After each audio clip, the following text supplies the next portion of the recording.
And a good evening from Russell E. Detrick Park on an overcast afternoon, evening. Some rain had come on through, but it is gone, and we are set for Jamestown Tarp Skunks baseball. And not just any Tarp Skunks baseball, but a very historic game here in the PGCBL as the Niagara Ironbacks out of St.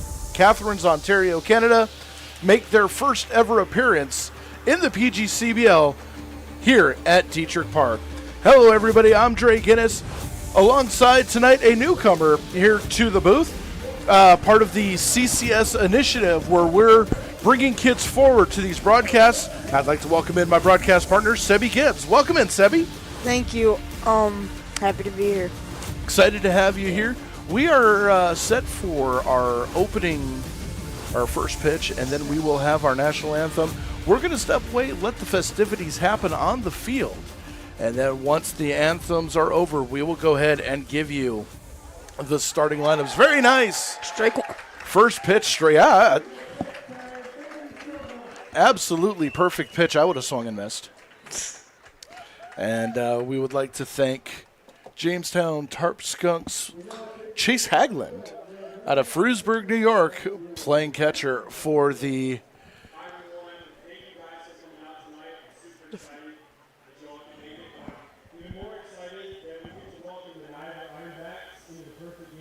Baseball League and for Detrick Park.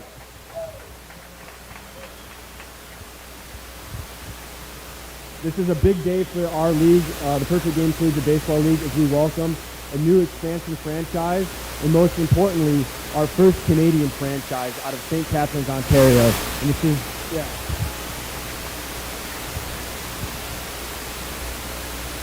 I want to welcome their owners and their group, Mal Romanen, from Ontario, and this is something special for our entire league as we look to continue to expand and hopefully build a great rivalry over the next few years. So thank you.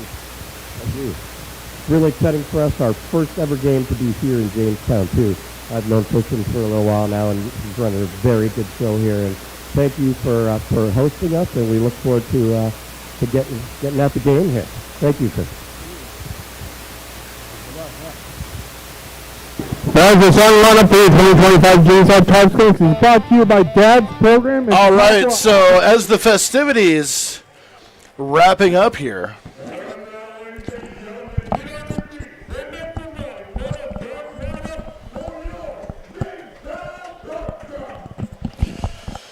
all right, let's go ahead and give you the starting lineups here for the Niagara Ironbacks in their first ever game. Leading off and playing center field will be number 8, Keanu Cowley. Batting second will be the second baseman, Carter Shin. Batting third, wearing number 25 and playing right field, will be Alex Keene. The fourth place hitter, Connor Gatens, will be the extra hitter and wear number 11. Catcher, Marcus Butts, wearing number 15, will bat fifth. Andrew Bishop will bat sixth, playing first base and wearing number 10. Batting seventh, Bryce Bedrosian, playing third base. He will wear number 19. Grayson Briggs, playing in left field, will wear number 30. Jackson Cowrie, the designated hitter, wearing 28th, and he will bat 9. And Caden Wilson, the shortstop, wearing number 22. He will bat 10th. The Ironbacks will send to the mound Jaden Corpan, right-handed pitcher, wearing number 18, and we'll get you some more information in the bottom of the first inning on Corpan. Let's go ahead and give you the starting lineups for the Jamestown Tarp Skunks. Leading off and playing third base is Brady McGuire.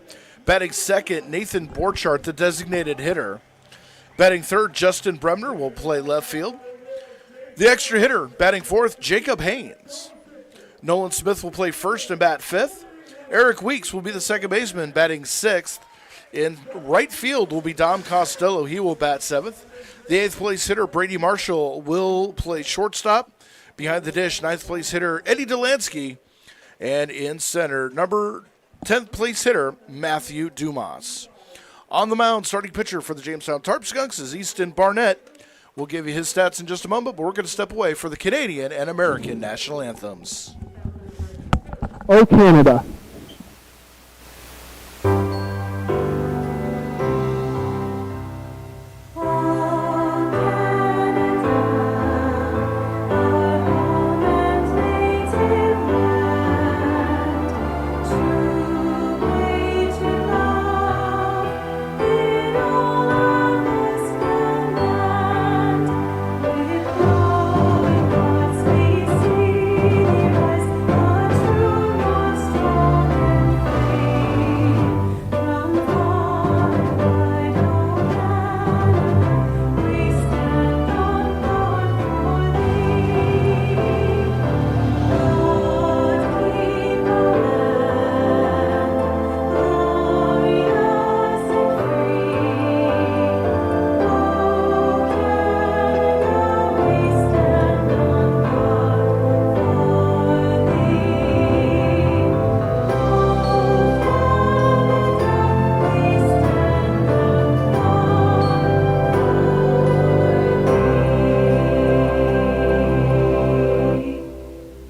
happy green hill, at the twilight's last gleaming, whose bright sides in bright stars to the perilous fight, o'er the rippling tree wall, where the gallantly sing, and the rocky hills clear, the birds bursting in air, gave proof to the night that our flag was still there.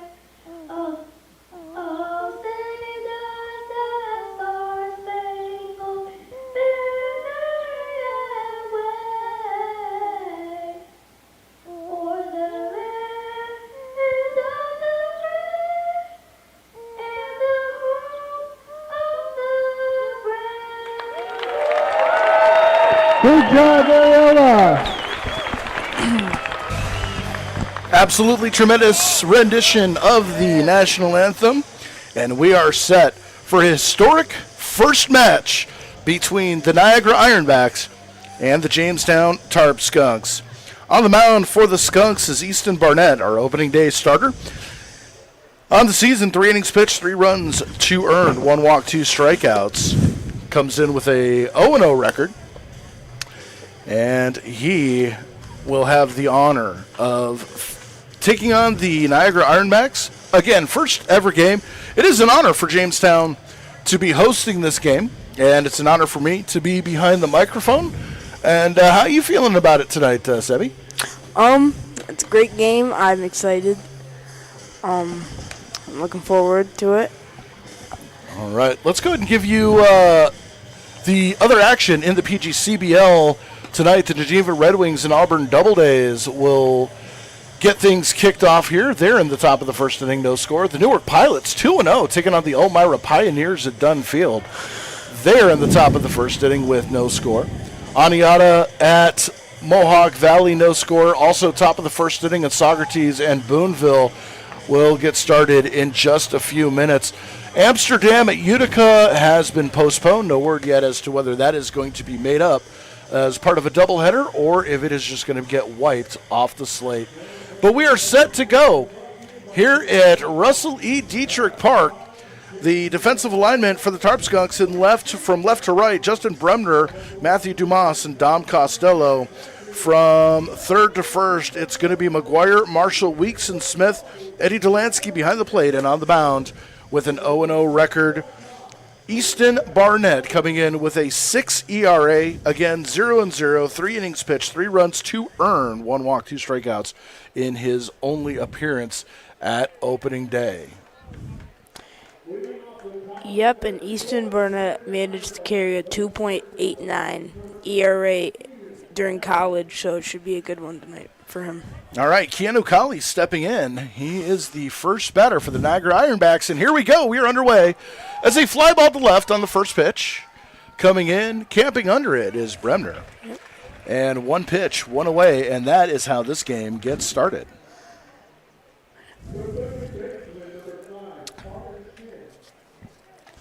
Hey, baseball fans, after the final out, hit Honest John's for fresh subs, crispy wings, and pizza that always wins. Order online at honestjohns.pizza or stop in after the game as Carter Shin steps in. Squares around, shows bunt, pulls back, takes a strike, 0-1 the count.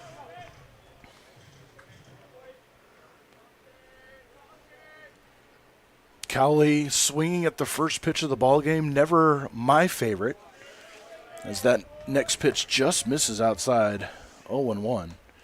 The reason for that is as the leadoff hitter, you're up there to give the guys behind you as much of a scouting report as possible. If you're swinging and getting thrown out on the first pitch of the game, you're not really giving that information to the guys behind you. Yeah, they're not really going to know what to do coming up to the plate for their first at-bat of the game, especially because it's their first game ever. 2-1, missing outside and away, 3-1 now. So Shin showing patience at the plate. Barnett kicks and throws, swinging, there's a foul. Make it 3-2 count. Barnett working himself back into this count. Alex Keene, the right fielder, on deck. We'd like to welcome our Canadian friends who are tuning in to catch their Ironbacks for the first time. And on the 3-2 pitch, weak ground ball to third, picked up, bare hand throw on a first, not in It would time. be safe for a base hit. McGuire did everything he could, but just beaten out by a half a step. And the first base hit of the ball game, first base hit of the Niagara Ironbacks, goes to Carter Shin. So write that down. That's going to be your trivia question at some point. And with one away and one on, that's going to bring up Alex Keene. You know, that's been unfortunately a theme here. Those weak ground balls to the right side, they just end up in no man's land. As Barnett hits another weak ground ball to third, picked up, thrown to first in time for the out on the fielder's choice. Keene is gone. Shin goes to second, and McGuire puts out Keene for the second out of the inning. And that will bring up the extra hitter, fourth hitter, Connor Gatens.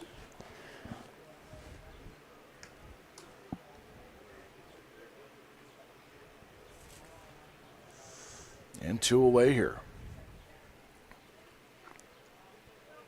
Lights taking effect early in this ball game as a curveball missing outside for a ball, 1-0. Gotta like that. Start 3 consecutive batters off with a fastball, change it up. Yep. Expecting fastball, throw something different. Keene crowding the plate, takes that pitch outside for a ball, 2-0. And this is where you, if you're Barnett, think about wanting to come on the inside part of the plate. Make him step back. Wanted Maybe to go. ball 3. Did not go. Called a strike. Call it a strike. That one just catching the black on the outside. Yeah, I guess I didn't get the greatest angle from it. Yeah, it's going to take some adjustment up here. It's off about 3 or 4 inches. I can't tell you how many calls I missed last year from up here. As a curveball line drive into left field, that is a base hit. They are going to hold Shin at third. So station to station baseball. So base hit for Connor Gaines. So 2 hits in the inning puts runners at the corners with 2 outs, and that is going to bring up the catcher, Marcus Butts.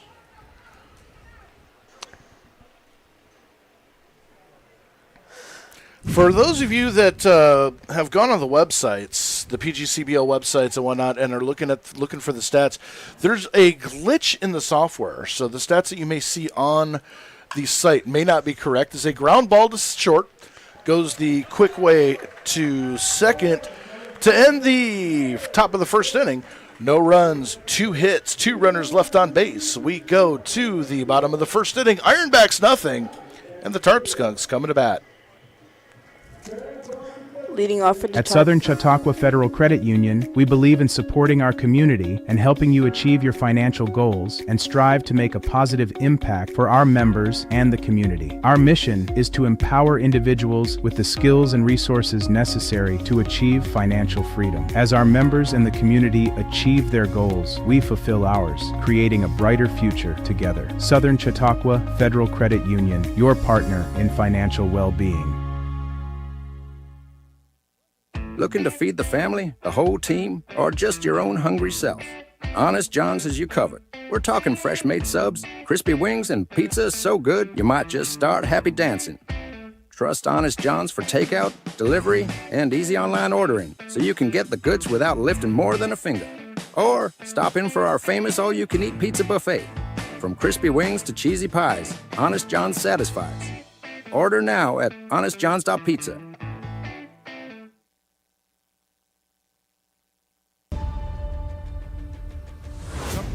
I'm going to come back. And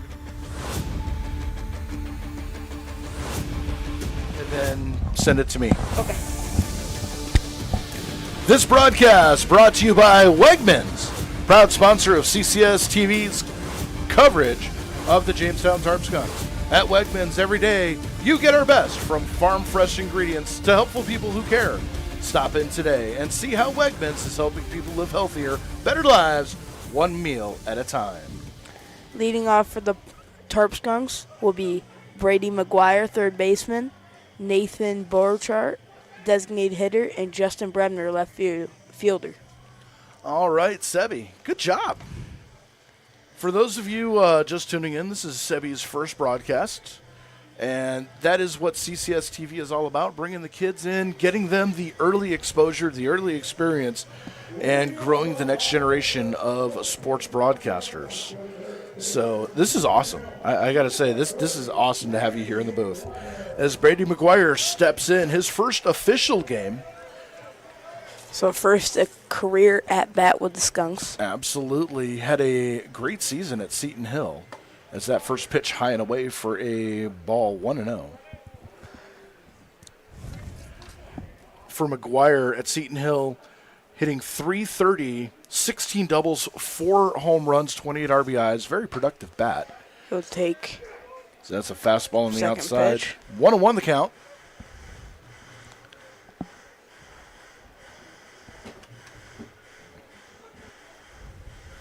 Jaden Corpon kicks and throws. Fastball fouled off to the right-hand side and out of play. Make it a 1-2 count. Yeah. In the concourse. Heads up out there. There is still time to come out to the ballpark. Some question whether the game was going to happen today. There was a huge rain storm that just popped up around 2 o'clock this afternoon and soaked everything. Surprising, though, I went down on the field before the game and walked the out just the infield grass, and it was pretty dry out there. So again, there's a line drive back up the middle, a base hit. Base hit for Brady McGuire's first ever at-bat with the Tarp Skunks. That's a good way to get your career started. Yep. So 1 on, and that is going to bring up Nathan Borchardt, the designated hitter, coming in, batting .364. He's driven in 3 runs, has an RB, or he scored 3 runs, driven in 1. Left-handed hitter. Had a chance to talk with him for other purposes last Tuesday, and very smart young man. Takes high for a ball, 1-0. Into sports psychology as the fallback if, the baseball career, which I hope doesn't come to an end soon, has that sports psychology background. Runner goes, pitch in and out of the glove of Butts at the plate, and McGuire is in with the slide. He looks like he's shaken up a little bit as the umpires call time. Looks like he slid a little uncomfortably. Might have twisted something. As Frank Jagoda going out to check.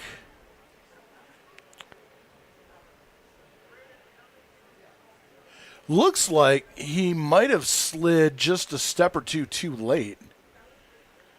And the trainer coming out to check out. Brady brushing himself off. I think he's going to be all right. Up, standing up's a good sign. Yep.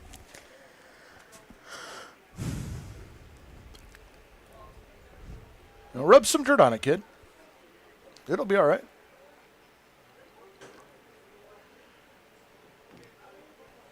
So McGuire is all right at second base.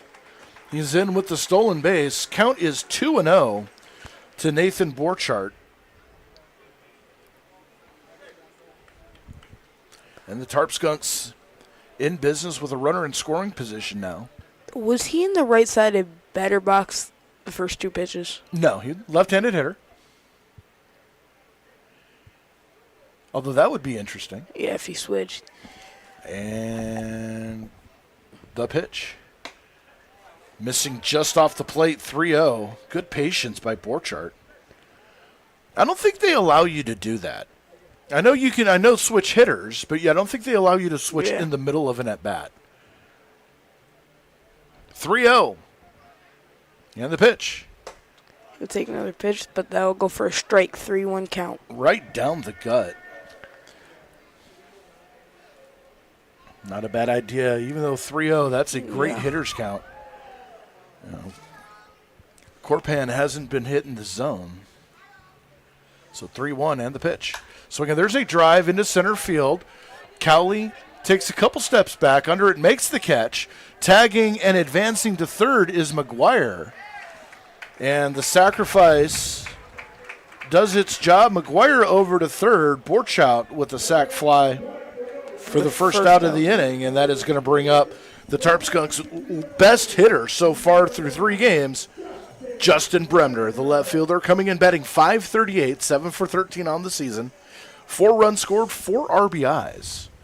Couple of stolen bases. This guy's a spark plug. Has a chance to give the Skunks the lead here. And the pitch. Curveball gets behind Butts, goes all the way to the screen, and McGuire will come in to score the Skunks' first run of the game. So McGuire stole all 3 bases, 1-0 Skunks. Well, give him a wild pitch on that one. That was definitely on Corpan. So Looked like it almost hit him. yeah, no RBI. Curveball looks like it just slipped out of his hand a little too early, right over the head of Bremner. So 1-0 count, bases clear. Corpan comes in, misses for a ball, 2-0.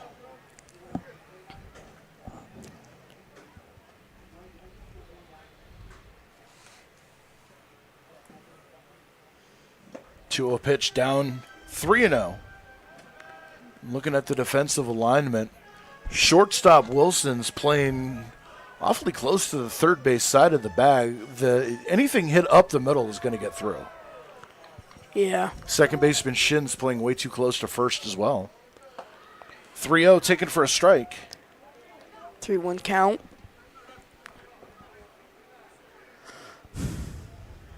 Yeah, if he just hits it in the middle, it's a base hit. Couldn't pull the trigger on a fastball on the outside corner. Full count now. So Bremner, see if he shortens up a little bit on his approach. And the pitch. He'll hit a foul. Off to the left. And we'll do full count all over again.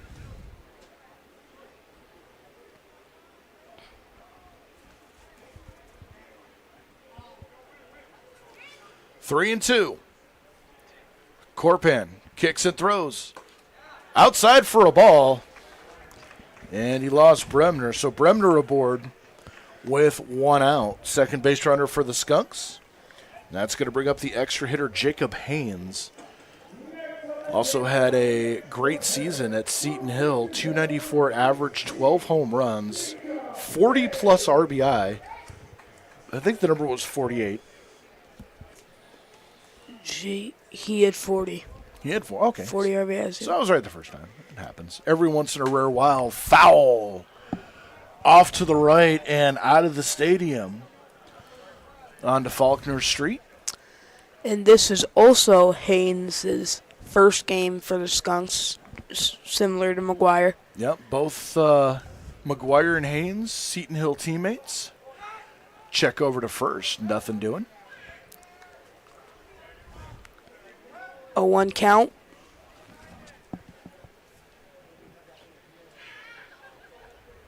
Bremner is a threat to steal. And the pitch. Weakly waved at. I'll be able to get those words out. 0-2 the count. So Corpan's best at bat so far. Looks like Wilson and Shen both moved in a bit. Runner goes, pitch is driven into right field. That ball is going all the way to the wall. Bremner's rounding third. He will score. Haynes is turning the bag at second. He will pull into third with a stand-up triple. And the Tarp Skunks have a 2-0 lead. What a hit from Haynes. That was a beautiful piece of hitting opposite field. Got under it and just drove the ball. It looked like Keene may have gotten a late break on it. And by the time he found his route, it was too little, too late. So Bremner scores 2-0 on the Hayes triple. That ball did look like it was going to cut short, but I think that's what Keene was saying. And that is going to bring up Nolan Smith with a runner at third base, 1 out, missing up and in for a ball, 1-0 the count. 2 runs, 2 hits across for the Skunks here in the bottom of the first inning. And the pitch. Swinging, there's a little flare into left field. That ball is going to fall for a base hit. Haynes will take home. 3-0 Skunks.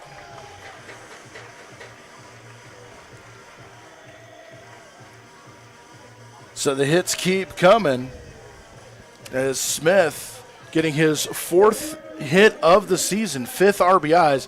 That's going to bring up the second baseman, Eric Weeks. Weeks coming in, batting 167, 2 for 12 on the season. Has scored a run, 2 RBIs. And the Tarp Skunks have some momentum rolling here as Smith leads off first. The first pitch inside on the curveball for a ball, 1-0. It's the second time Corpan has thrown a ball like that where it's almost hit the batter. Just to watch out with those. Next pitch misses inside for a ball, 2-0. Very low on that one as well. Dom Costello on deck. He'll hit next. Still only 1 away here, bottom of the first inning. And the pitch. Another curveball misses high, 3-0. And you have to expect, if Corpan loses Weeks here, we might get a mound visit early on in the ballgame for Niagara. I think this is the 3rd time he's had a 3-0 count. Bounces it in front of the plate for ball 4, so Weeks draws the walk. Smith advances to second, and we are going to get that early mound visit here in the bottom of the first inning. No activity in the Ironbacks bullpen. This is just kind of a settle down. And I think part of the problem for Corpan early on is his reliance on the fastball. He has to rely on it. His curveball, he just doesn't seem like he has the feel for it. It's slipping out of his hands early, slipping out of his hands late, missing the zone with it. So, home plate umpire going out to break up the conference.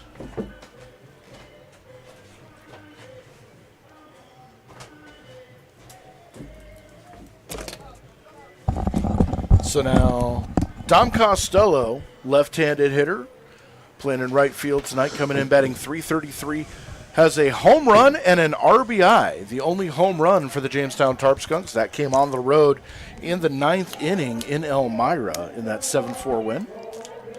Tarp Skunks coming into this game with a 2-1 record.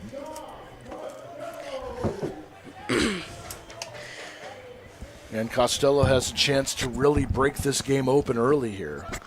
Still 1 out. Skunks have a man on first and second. Smith at second, Weeks at first. And Corpan's first pitch. I'm not sure where that missed. That looked good to me, but Yeah, it looked right down the middle. A ball for 1-0. And that's just one of those where, you know, the umpire is going to make you earn it. There's a little flare out to left field. Coming in as Briggs. He's under it. He makes the catch. And the second out of the inning. Batting next, shortstop Brady Marshall. Batting .400 on the season so far. Yeah, Marshall, 4 runs scored, 1 RBI, but the big thing for Brady Marshall, 5 walks so far this season. Through what, 3 games? 3 games? Well, actually only 2. Oh, because he's only played. Yeah, he's only played 2 of the 3 games. And the first pitch to him is outside, gets behind Butts. Another wild pitch will advance Smith and Weeks. Smith down to third now, Weeks down to second.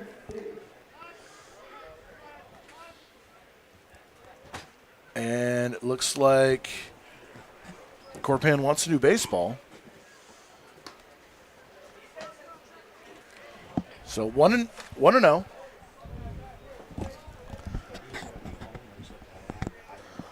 1-0 count. The windup. be hit in the Flare out left to field. short. And the inning is over. But the damage done, 3 runs, 3 hits, 2 runners left on base. We go to the top of the second inning, 3-0 Skunks. Our generation has a choice.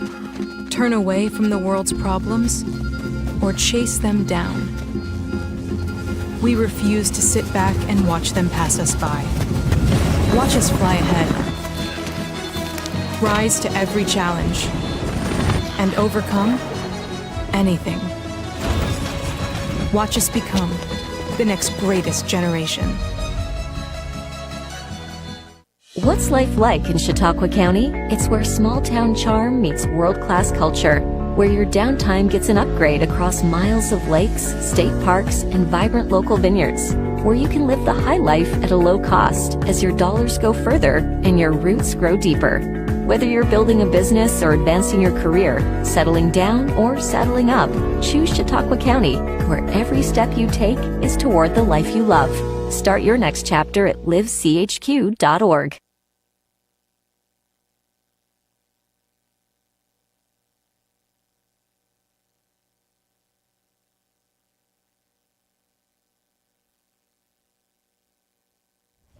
Okay, are we back?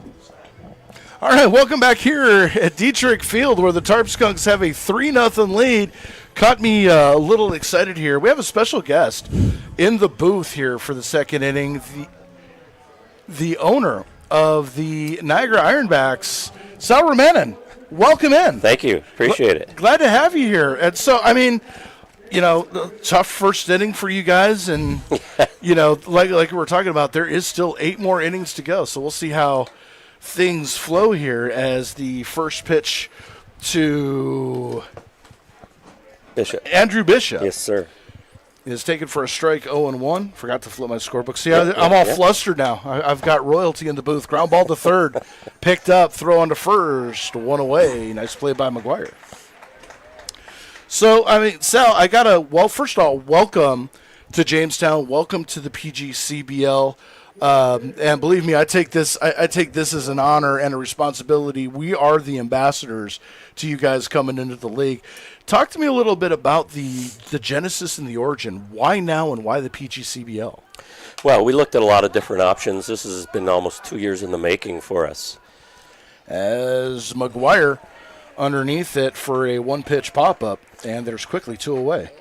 We're trying to find the right fit, and the Perfect Game League, after extensive research, I would say, proved to be the right spot. Obviously, this league has a lot of high talent in it, high-end talent, and we needed to put something that's close to the border as well. And St. Catharines, where we play, used to be in the New York Penn League with many of these teams. So, after looking at a lot of options, it just seemed like the natural fit, and the stadium was there, and the city of St. Catharines and Mayor Matt Sisko and his crew were very excited to have us back there. So they've done a lot of work bringing us aboard, and we're really excited to be here. The 0-1 pitch to Grayson Briggs fouled off to the left and out of play, 0-2. So, I mean, I have to ask you, how long has this been building up? How long have you guys been putting this together? Yeah, like I said, it's almost 2 years. It doesn't happen overnight. You make a lot of overtures and you show a lot of interest and do a lot of research into the league, and then, like I said, a lot of research where you can actually play.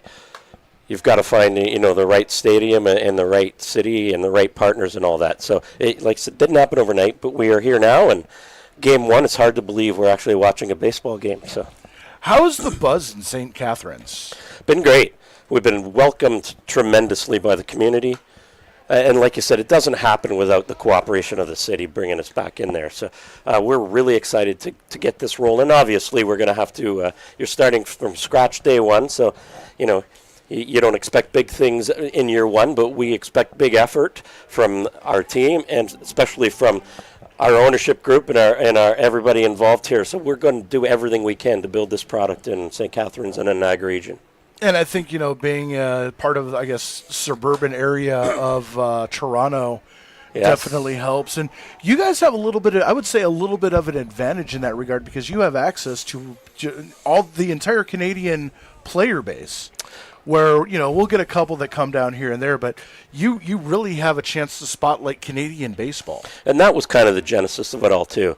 We wanted our kids to have an opportunity to come home, play in Canada. Often, as you'll see, they have to stay in the U.S. in the summer and play in these elite leagues. Now, there's an option to come home to Southern Ontario, have their family see them play, and still play elite baseball. So that was really what drove us to get this done. So very excited about that feature, too. So did you have a lot of players knocking on the door wanting to, hey, let me get a shot, I want to try out? Or did you have to, was the recruiting drive, harder than you would have expected?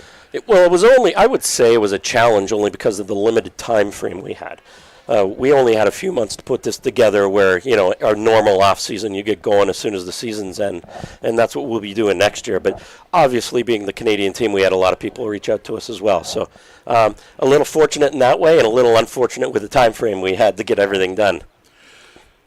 As that pitch called strike 3, and Briggs goes down looking for Waldo. No runs, no hits, nobody left. We go to the bottom of the second inning. No score, but we're going to keep it here because we don't get an opportunity to talk to team ownership very much from the other teams, and I don't want to waste this opportunity.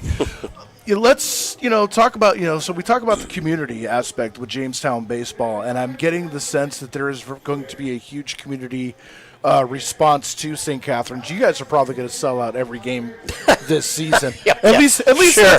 that's my hope. Yeah, eventually. Maybe not this year, but eventually we will do that. But I think also, and as I've been watching, this whole thing develop, I first became aware of this in January. And as I've been watching it develop, the thought has occurred to me that you guys really are the template for the next generation of PGCBL Canadian baseball teams. Right now, the Eastern Division, they lost 2 teams that they had in their division last year. Watertown, which moved to a different league, the New York Collegiate League, and Albany, which I think is now an independent. Right. So there are gaps and opportunities for teams that are on the eastern side of Toronto to build up, possibly that league. And I think this is really a big opportunity for international expansion for this type of league. And I totally agree. And that's one of the real draws with the Perfect Game League. There is a lot of opportunity to move into the western part of it and like you say, have more franchises in Canada because it's really an untapped market for this style of baseball, collegiate baseball. You're right, eastern side, Eastern Division, you got towns and cities like Kingston that would be very similar to ours, just over the border, fit right into that East Division. So I could see that kind of thing happening one day without a question. As Eddie Delansky stands in, takes a big hack at the first pitch he sees and misses for a strike, 0-1. So talk to me, and for my perspective, the important thing for me is your broadcast. Are you putting together a broadcast team, a YouTube page, or how are you going to be able to share your product with the rest of the league and essentially 2 continents or 2 countries? Absolutely. We're going to do a YouTube stream as well. I think I think everybody be happy with the product we put out there. Like everything, we want to start, small but yet sharp and build from there. So we'll have that ready to go Saturday for sure. So I welcome your broadcast is tremendous. It's probably the best in the league, to be honest with you. And the camera views you have here is exceptional. So we aim to do something similar as we grow with it for sure. Well, I know you have a relationship with Christian. I know he's helped you guys navigate the waters of this a little bit. He really has, actually. And I can't take any credit for the broadcast stuff. I just sit here and talk for 3 hours. Right. There are a lot of talented people around here, but I think what it shows for the other teams around the league that may not have this type of quality broadcast, that it is possible. You can still do it on a minimal amount of people with a minimal budget. You can set it up, and really to figure out how to do it, you just got to reach out and ask. Right, and that's technology these days, right? It's getting a little more affordable, a little easier to do, unlike back when I was a young man. That's for sure. I will say your, I guess, across the falls counterparts, the Niagara Falls Americans, they have a very solid broadcast. I've been very impressed with theirs.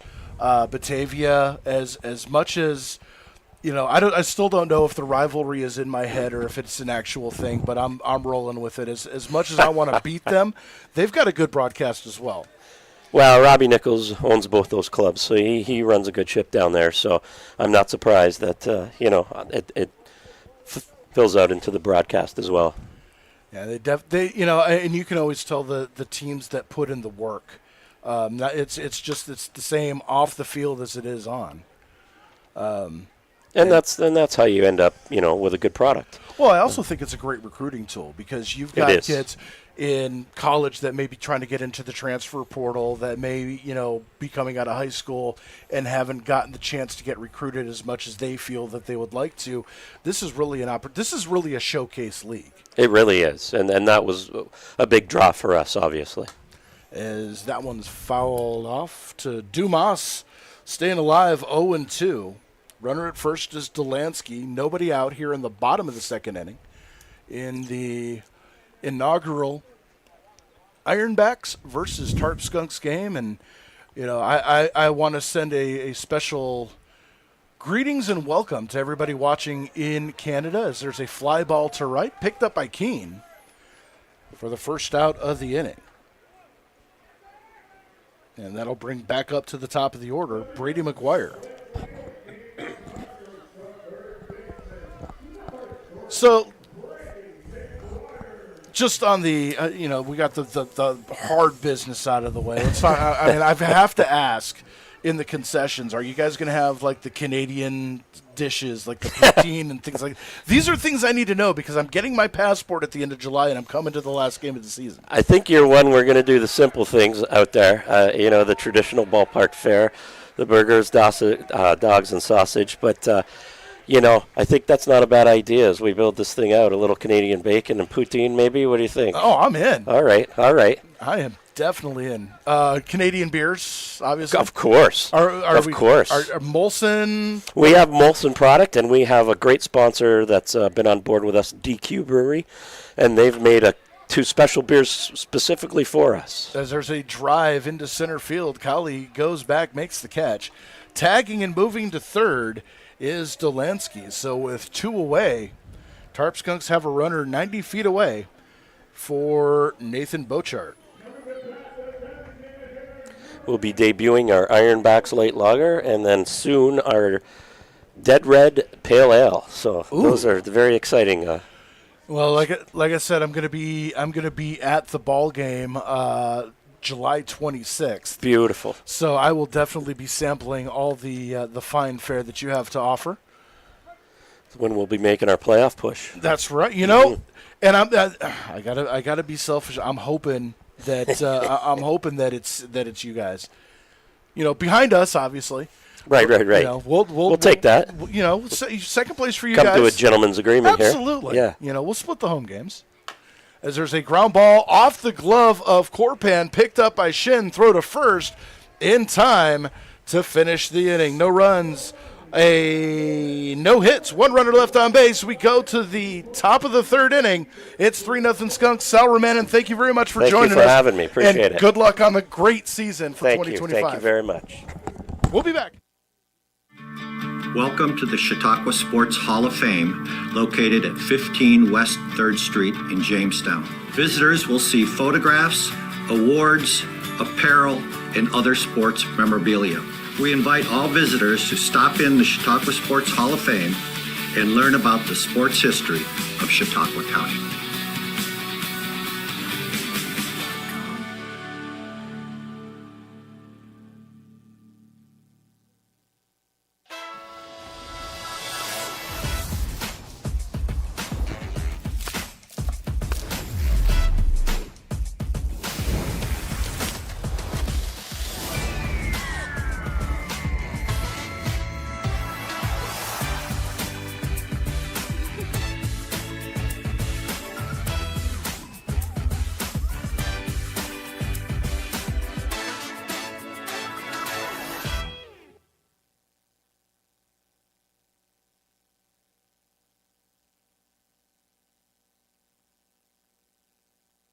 Played through. I mean, depends how crazy it is. Watch, stream, and follow CCS-TV anywhere you go. Find us on Roku, YouTube, iOS, and Android, or online at ccs-tv.com, and follow CCS at CCS Television on TikTok, Instagram, and Facebook. Due up for the Ironbacks in the top of the third inning is going to be the designated hitter Jax Akuri, Caden Wilson, and back to the top of the order with Keanu Crawley.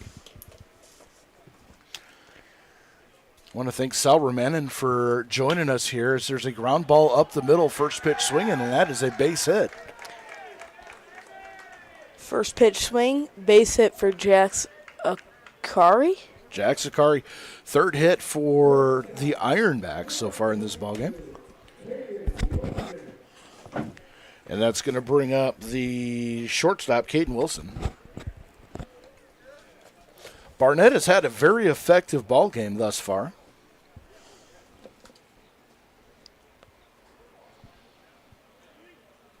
.28 pitches.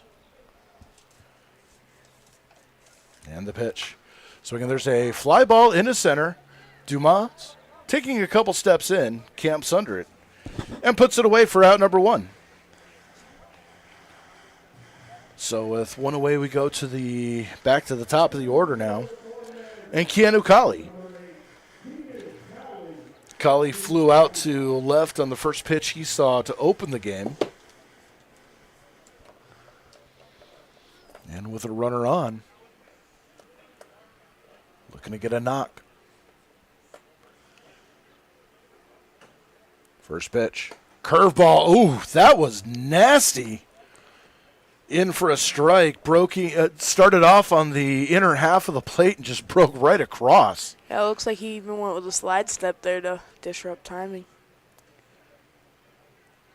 Barnett's filthy. Misses outside with a fastball and low. 1-0. His breaking stuff is filthy. And baseball, I think, is the only sport where you can describe a skill as filthy and have that be a positive thing. Yeah. 1-1 the count. And the pitch. Runner goes. Ground ball down the third baseline, foul. And it's 1-2. Hit and run on.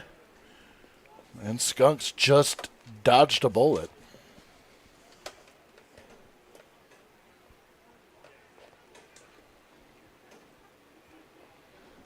One-two count with one out.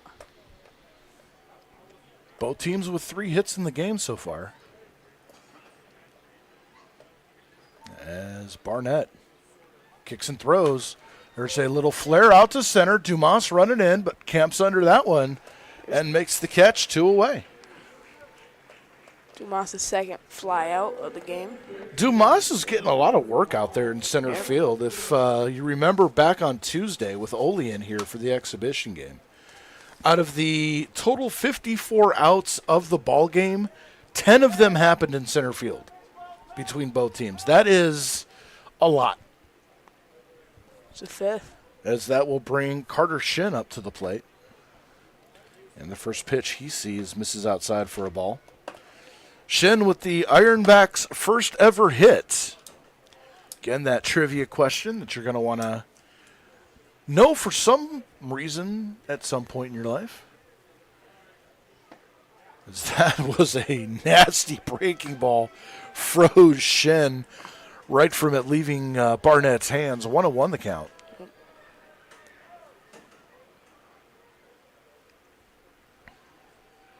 Think you might be stealing here. Swinging, there's a fly ball out to center field. Dumas looking to complete the set and makes the catch for the final out. Side retired, no runs, a hit, a runner left on base. We go to the bottom of the third inning. A very fast-moving ball game, 3-0 Skunks. At Southern Chautauqua Federal Credit Union, we believe in supporting our community and helping you achieve your financial goals and strive to make a positive impact for our members and the community. Our mission is to empower individuals with the skills and resources necessary to achieve financial freedom. As our members and the community achieve their goals, we fulfill ours, creating a brighter future together. Southern Chautauqua Federal Credit Union, your partner in financial well-being. Looking to feed the family, the whole team, or just your own hungry self? Honest John's has you covered. We're talking fresh-made subs, crispy wings, and pizza so good you might just start happy dancing. Trust Honest John's for takeout, delivery, and easy online ordering so you can get the goods without lifting more than a finger. Or stop in for our famous all-you-can-eat pizza buffet. From crispy wings to cheesy pies, Honest John's satisfies. Order now at honestjohns.pizza.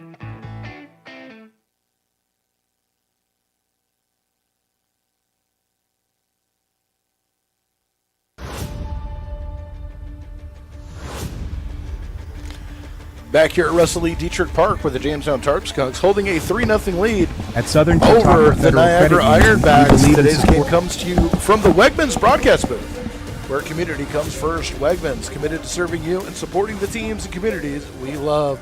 From the baseline to the produce aisle, Wegmans is rooted in relationships, quality, and care. As Justin Bremner steps to the plate, fouls one off to the right. 0-1, it'll be Bremner, Haynes, and Smith.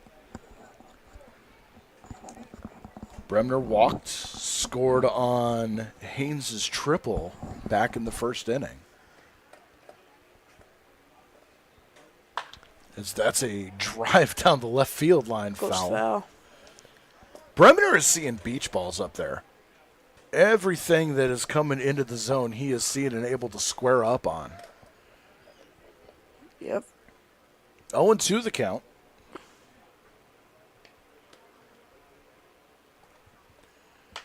As that one's fouled off to the right. And in the bleachers. So a fan will get a souvenir. And we'll do 0-2 all over again. Get you caught up on a couple of scores around the league. Geneva and Auburn still knotted up at 0. They're showing top of the first innings. Possible rain delay up there. Newark and Elmira tied at 1, bottom of the second.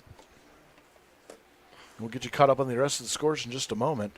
That pitch bounced in the dirt for a ball, 1-2. Good waste pitch. Mohawk Valley with a 1-0 lead over Aniata. Amsterdam and Utica was postponed due to rain. And Boonville with a 3-2 lead over Saugerties, that one in the top of the third inning. Bremner waiting for the 1-2 pitch. Just outside for a ball, 2-2. That one had me fooled there for a second. Yep. Again, Bremner's batting a .538 average, so won't be surprised if he gets a hit here. Way outside for a ball, 3-2, so full count. Great plate awareness for Justin Bremner. Dropping 0-2, staying alive, working the count to 3-2. Bremner got walked last time as well, so we'll see what happens. And the pitch, swing, there's a fly ball out in the right center field, but Keene coming over underneath it, and he will make the catch for the first out of the inning. Coming up to bat next, Jacob Haynes, the extra hitter. Last at bat, he brought in Bremner with the triple. Triple with authority, driven all the way out to the Lutheran sign underneath the scoreboard. Got up behind Keene and hurry, and the first pitch fouled off to the right. That one hanging up there off the top of the restroom facility and out of the stadium. So our couple that collects baseballs for kids after the game, we've got a couple there. As that next pitch outside for a ball, 1-1. It is a new pitcher. Ethan Wolf, the pitcher for the Ironbacks. Is that one missing inside? 2-1.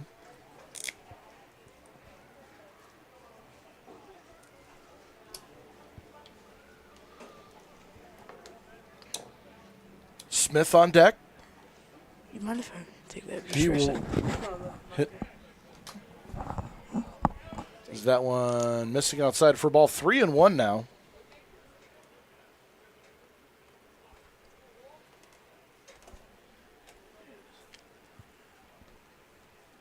Hitters count. The pitch. Ooh, Haynes wanted to pull the trigger and didn't. Full count. Strike 3-2 now.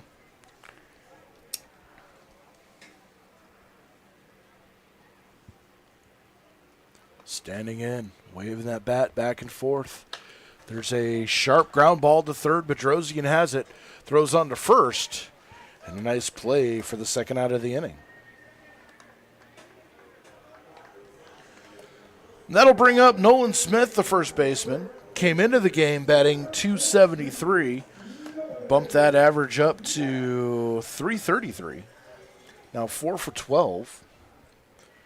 And adding another RBI to his already impressive total. 5 RBIs now on the season. Left-handed hitter stands in, takes a strike on the outside corner. 0-1 the count.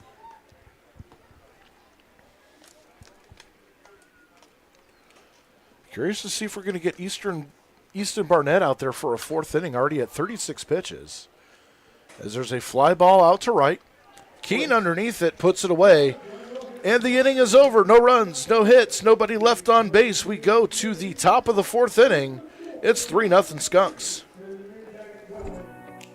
I've definitely got more comfortable being in front of the camera, and I got to meet new people. If you are into cameras and news and stuff, I would come here. You get to do a lot of cool stuff. You go to one of those baseball games, usually you're just stuck in the stands. But with us, no. You can go on the roof or on the field.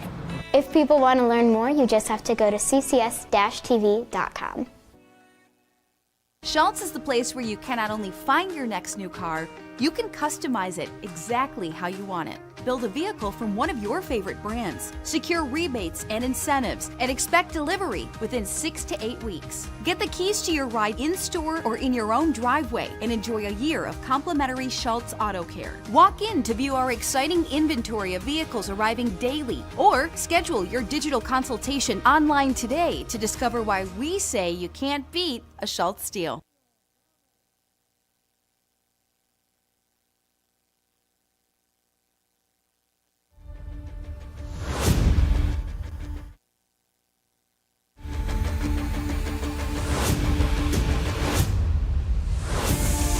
Tarp Skunks Baseball on CCS-TV is brought to you by Schultz Auto Group, a proud sponsor of the Jamestown Tarp Skunks. Visit any of our locations in Jamestown or Warren or online at schultzautogroup.com. New pitcher for the Jamestown Tarp Skunks is going to be Daniel Thomas.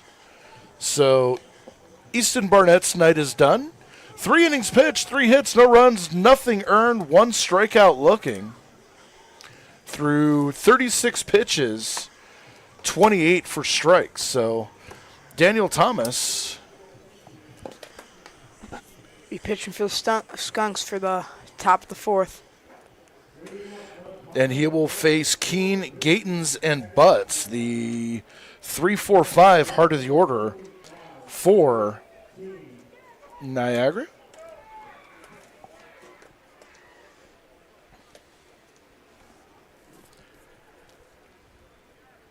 Trying to pull up the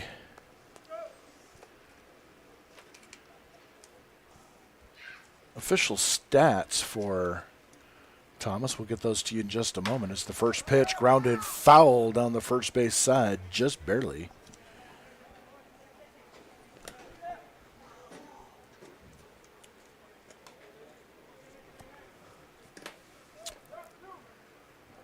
Oh, 1 count.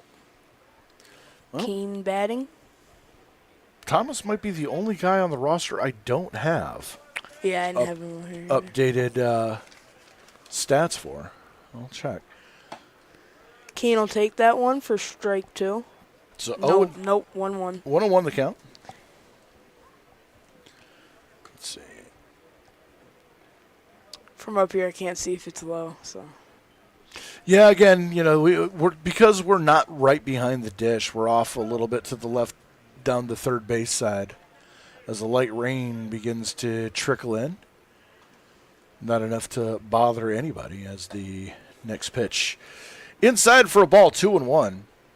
Stats on Daniel Thomas: he has 2 innings pitched this season so far. 3 hits, 1 run, 1 earned, 1 walk, 2 strikeouts, and a 4.5 ERA. Is that pitch missing inside for a ball? 3-1.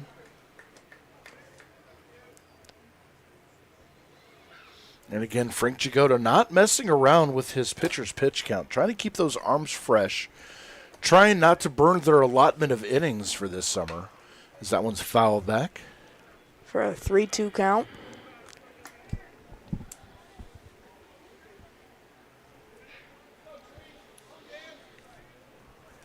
In the major leagues, I got to say I don't like that approach. It's essentially having the opener approach that managers like Gabe Kaplan had.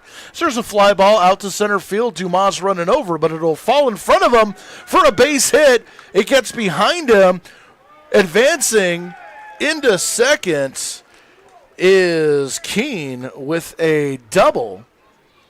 And the Ironbacks have something going here in the top of the 4th inning. Batting up next for the Ironbacks, Connor Gatens, the extra hitter. Gatens, who had a single back in the 1st inning, has a chance to put the Ironbacks on the board here.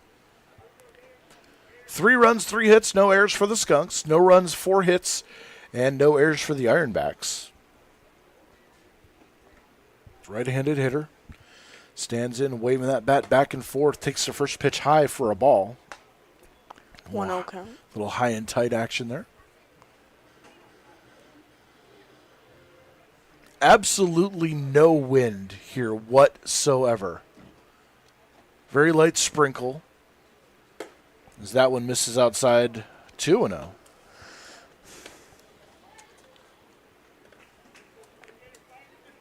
Thomas pitches from the first base side of the rubber.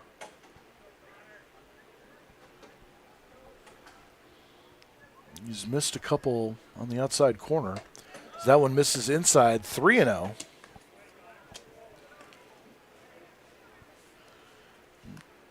Thomas having some early problems finding his rhythm, finding the zone. Checking the runner at second. And the pitch. Gaines will take it. Right on the outside corner for a called strike. 3-1 now. And See if Thomas can drive back up the count. You have to expect he's going to have the green light here as Gatens on a 3-1 count. And the pitch. Taken for a called strike, 3-2. So good job by Thomas to work the count back full. Full count. Thomas checking the runner at second. And the pitch. High for a ball. And the first 2 Ironbacks of the inning get on base. And with nobody out, 2 on, that is going to bring up the catcher, Marcus Butts. Butts grounded out to short to end the first inning. Tarp Skunks playing at double play depth.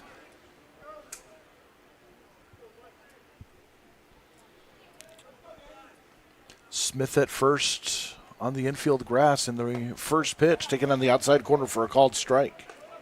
0-1 count. I believe that's the first pitch strike for Daniel Thomas. And you would be correct, sir. It is 3 batters. Second pitch will be fouled out to the right-hand side. 0-2 count. That one got out of the stadium. Yeah.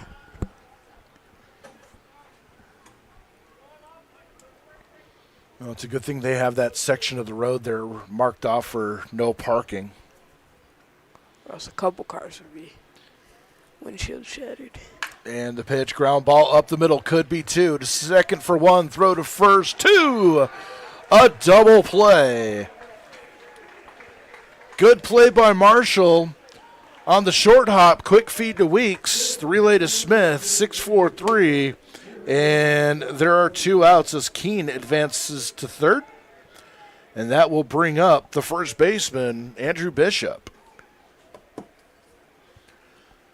Bishop grounded out to third his first time up.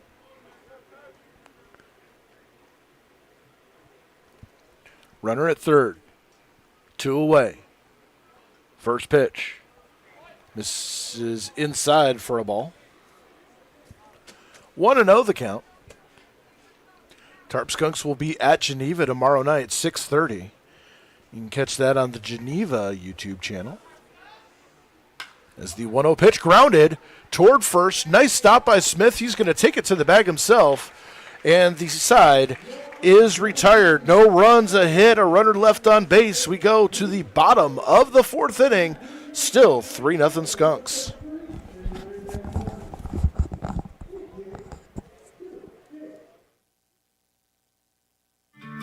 Welcome to the Chautauqua Sports Hall of Fame, located at 15 West 3rd Street in Jamestown. Visitors will see photographs, awards, apparel, and other sports memorabilia.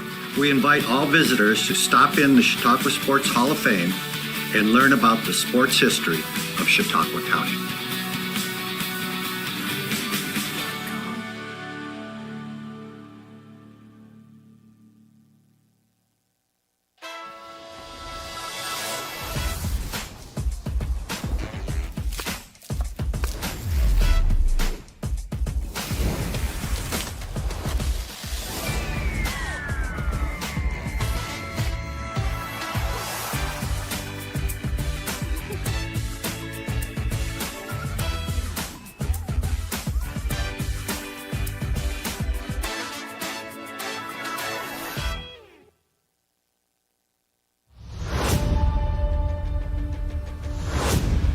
Skunks fans, celebrate that win or eat your feelings with Honest John's, crispy wings, melty pizza, and online ordering that's fast and easy. Visit honestjohns.pizza tonight as we head to the bottom of the 4th inning. Eric Weeks, Dom Costello, and Brady Marshall will be your 6, 7, 8 hitters. As it looks like, do we have a new pitcher here for the Ironbacks? Can't tell. No, we don't. I think that's the same one as last inning. Still Wolf as Weeks takes the first pitch he sees. Curveball for a strike. 0-1 the count.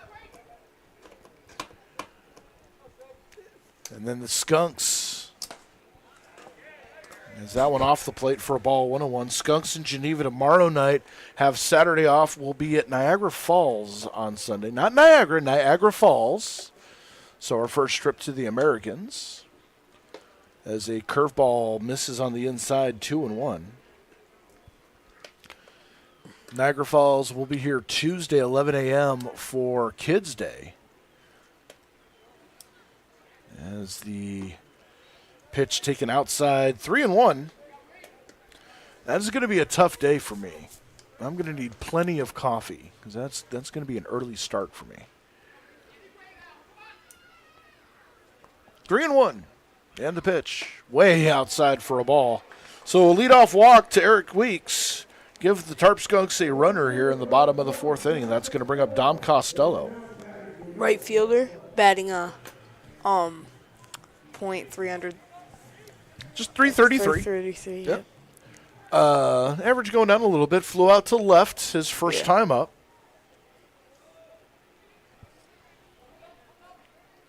Left-handed hitter stands in. He's got a huge chunk of real estate down that right field line as the first pitch taken for a strike on the outside corner.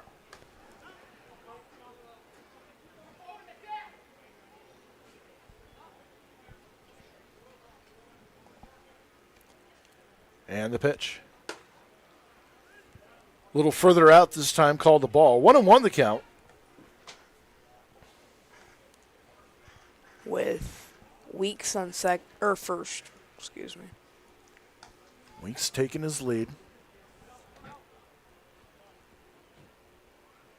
Big lead, trying to cause a distraction as that one's fouled back. 1-2 the count.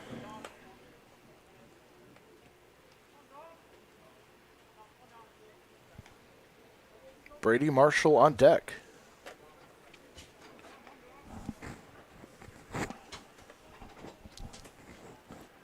Wolf with a long look in. Doesn't check the runner. Runner goes, delayed steal. He is safe. And Weeks definitely beat that in. That was a delayed steal by Eric Weeks. And worked out as he gets himself into scoring position. With a 2-2 count on Dom Costello. A base hit could score a run. Again, he's got a lot of real estate down that right field line. And the pitch. Swinging, there's a drive down the left field line. And that's going to hook foul. And out of play. Again, 2-2 count.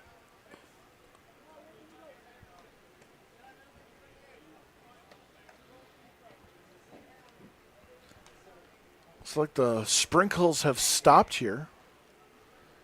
Or have sort of slowed down to almost near imperceptible.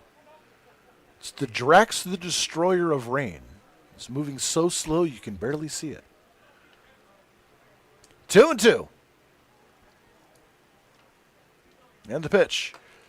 We foul at the plate. And we'll do 2-2 over again.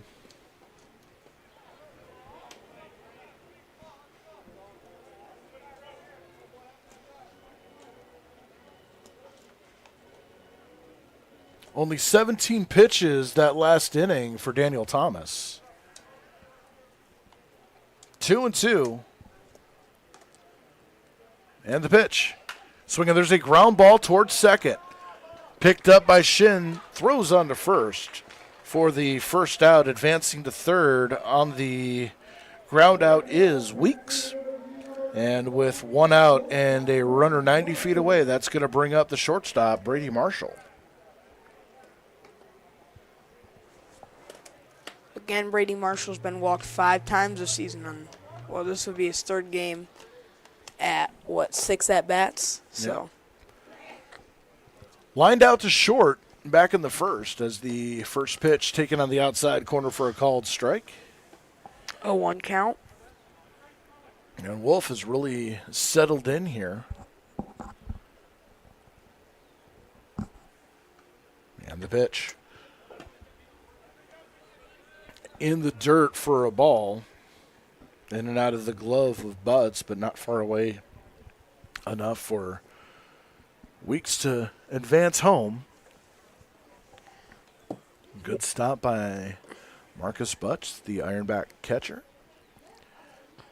As the 1-1 pitch. Swing and a miss.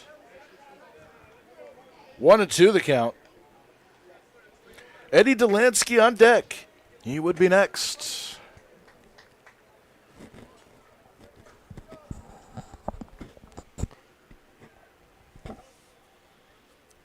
Wolf looks in, shakes off a couple signs.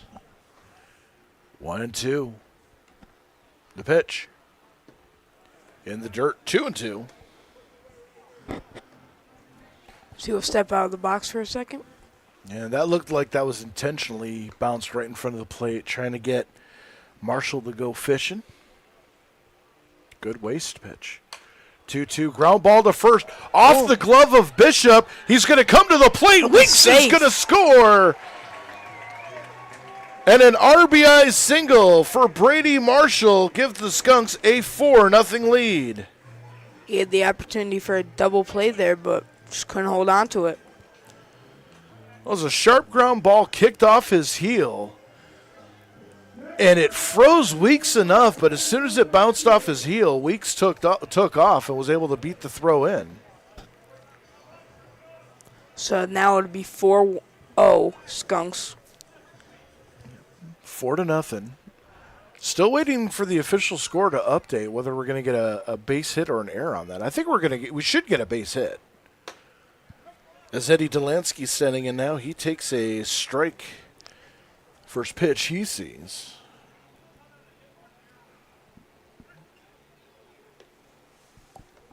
No, they're going to call it an error. They're going to call it an error. So no RBI for Marshall. I'll take that ball. 1-1 count.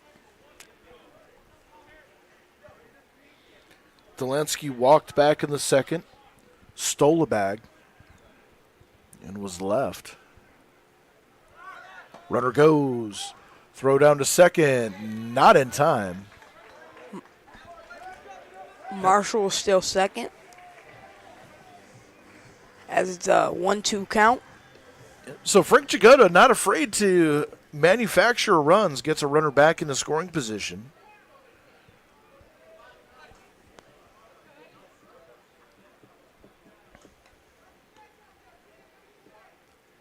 Wolf checks Weeks at second, and the pitch.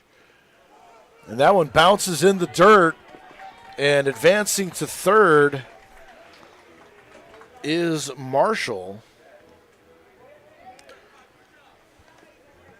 Call that a wild pitch. And so runner 90 feet away, still with one out, 2-2 to Delansky. RBI opportunity here. And the pitch. Way outside. And the count goes full, 3-2. Second at bat in a row, Delansky has gone full. Last time he walked. Let's see what he does here. Marshall off third, and the pitch. Taken inside for ball 4, and that one could have gone either way. Batting up. Runners at the corners now, one away, and that's going to bring up the center fielder, Matthew Dumas. And we're going to get a visit to the mound here. And while we have a coaching visit, we will go ahead and remind you that upcoming ball games for the Tarp Skunks next week here at Detrick Park. On June 10th, it's Niagara Falls for Kids Day, 11 a.m. first pitch for that one. Then on Wednesday, the 11th, is going to be our final exhibition game of the season as the Buffalo Diesel come into town. And then Thursday, or make that Friday, June 13th, Geneva Red Wings come in for Kids Carnival Day at the park, 6:30 first pitch. We have a pitching change here at Detrick Park. We will step away and be back in just a moment. At Southern Chautauqua Federal Credit Union, we believe in supporting our community and helping you achieve your financial goals and strive to make a positive impact for our members and the community. Our mission is to empower individuals with the skills and resources necessary to achieve financial freedom. As our members and the community achieve their goals, we fulfill ours, creating a brighter future together. Southern Chautauqua Federal Credit Union, your partner in financial well-being. Looking to feed the family, the whole team, or just your own hungry self? Honest John's has you covered. We're talking fresh-made subs, crispy wings, and pizza so good you might just start happy dancing. Trust Honest John's for takeout, delivery, and easy online ordering so you can get the goods without lifting more than a finger. Or stop in for our famous all-you-can-eat pizza buffet. From crispy wings to cheesy pies, Honest John's satisfies. Order now at honestjohns.pizza.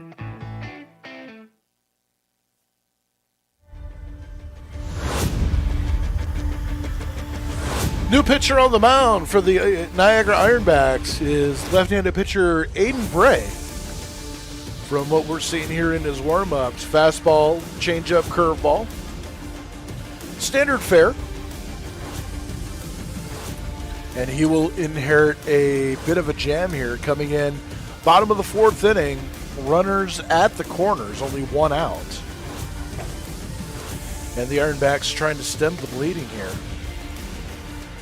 I'd like to extend a very warm welcome to all of our viewers out in Canada who are watching their Ironbacks. Glad to have you here. And always a warm invitation to join us the next time the Ironbacks invade Detrick Park. And if I'm looking at this correctly, this is the only time Niagara will be at Detrick Park in June. The next time they come is going to be Fireworks Night, July 3rd, as squaring around and pulling it back is Dumas. 1-0 the count. Lefty on lefty. Runners at the corners. Delansky might take off here. And the pitch. Swinging a pop-up foul behind us and out of play. Bouncing off the visiting portion of the booth. That would make it a 1-1 count for Dumas. Now, one of the things you got to worry about sitting up here with a left-handed hitter is we are definitely in the strike zone on foul balls that might come up here. Yeah. Oh, and that's a curveball that hit Delansky right in the center of the back. So now that'll make bases loaded with Brady McGuire, third baseman, up to bat. Back to the top of the order, McGuire. Officially, well, depends. Depends on how they put it in the scorebook. I have him officially 1-for-1 with a sacrifice and a single. They've got him 1-for-2. So we'll go with that. 1-for-2 on the day. Bases loaded, 1 out. Chance to blow this game wide open, and the first pitch fouled back to the screen. 0-1 count.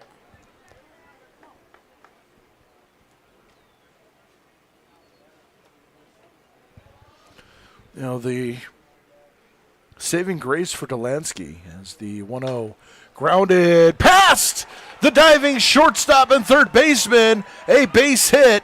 2 runs are going to score on the RBI single, and it is now 6-0. So would that be Delansky and Marshall and Delansky scoring.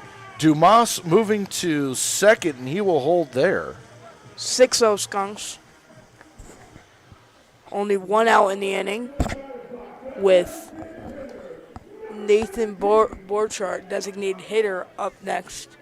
Borchardt can really tag the ball.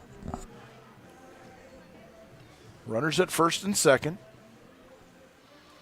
Tarp Skunks with their second crooked number put up tonight.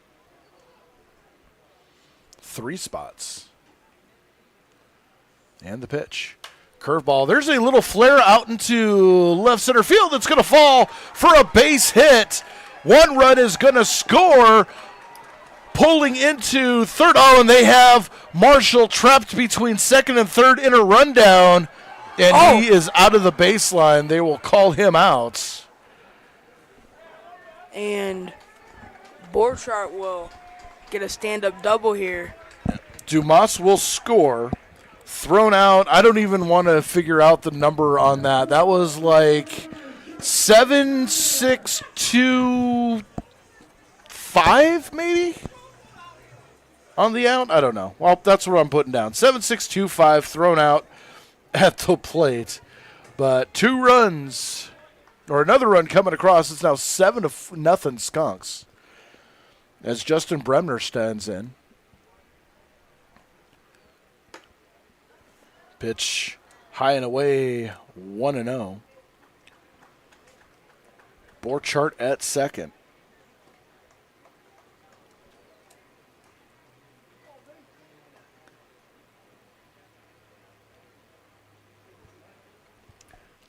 Two away here in the bottom of the 4th inning. Is that pitch taken outside? 2-0. 2-0 count.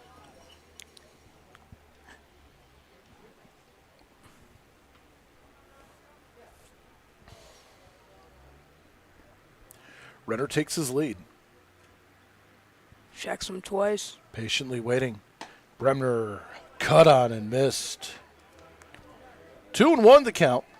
Bremner flew out to right his last at bat. He's also walked and scored a run back in the first. Tarp Skunks have sent 8 up to the plate in this inning.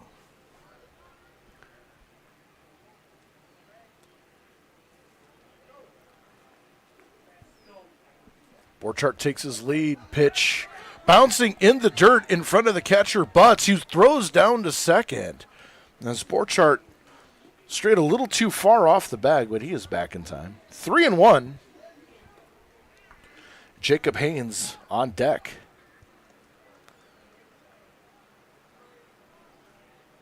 No activity in the Ironbacks bullpen.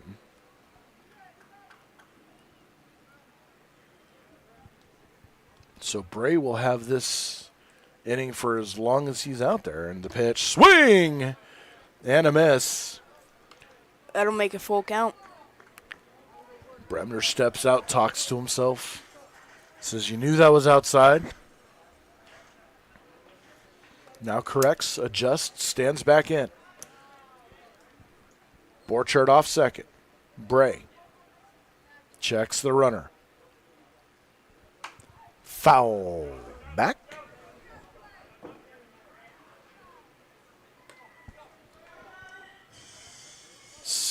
Bouncing right off the top of the covered grandstands. I'm sure an intern is scrambling right now to get that baseball. Do 3-2 all over again. There's a pop-up. Second base. Going back, Shin underneath it. And the inning is over. But what an inning it was. 4 runs, 2 hits, 1 runner left on base. We go to the top of the 5th inning. Tarp Skunks with a 7-0 lead. At Southern Chautauqua Federal Credit Union, we believe in supporting our community and helping you achieve your financial goals and strive to make a positive impact for our members and the community. Our mission is to empower individuals with the skills and resources necessary to achieve financial freedom. As our members and the community achieve their goals, we fulfill ours, creating a brighter future together. Southern Chautauqua Federal Credit Union, your partner in financial well-being. Looking to feed the family, the whole team, or just your own hungry self? Honest John's has you covered. We're talking fresh-made subs, crispy wings, and pizza so good you might just start happy dancing. Trust Honest John's for takeout, delivery, and easy online ordering so you can get the goods without lifting more than a finger. Or stop in for our famous all-you-can-eat pizza buffet. From crispy wings to cheesy pies, Honest John's satisfies. Order now at honestjohns.pizza.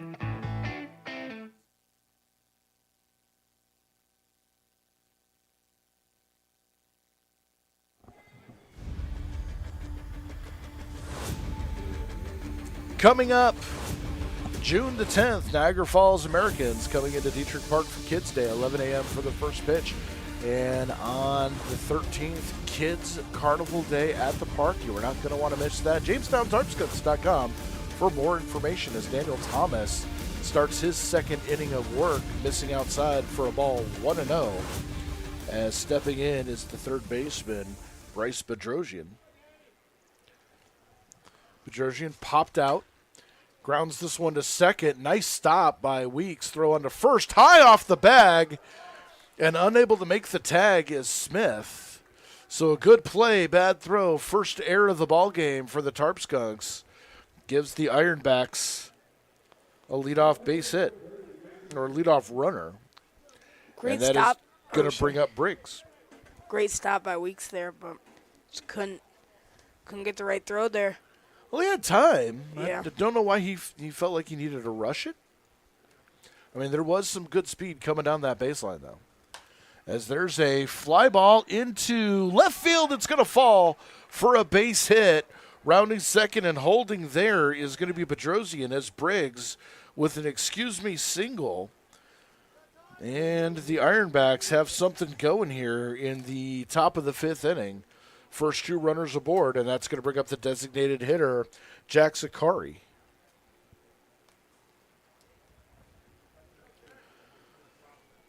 Akari singled back in the 3rd inning.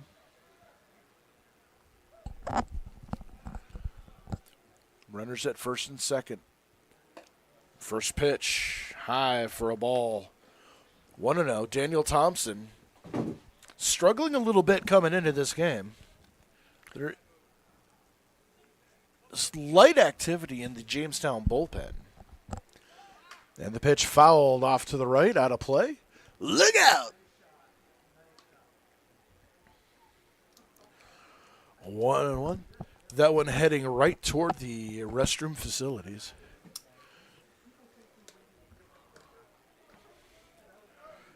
One.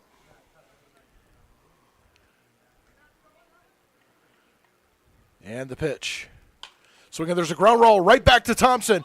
Gloves it. Throwing plate is to first. as he was unable to glove it cleanly. Had he gloved it cleanly, he might have had a shot at a double play. But runners advance. 2 runners in scoring position, and that is going to bring up the shortstop, Caden Wilson.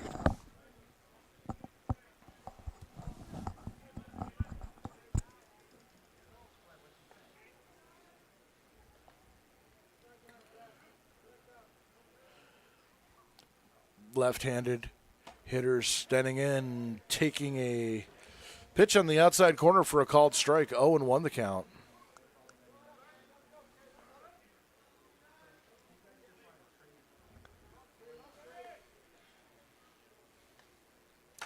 Next pitch fouled off to the left. And that'll go right in the Tarp Skunks bullpen. So now 0-2.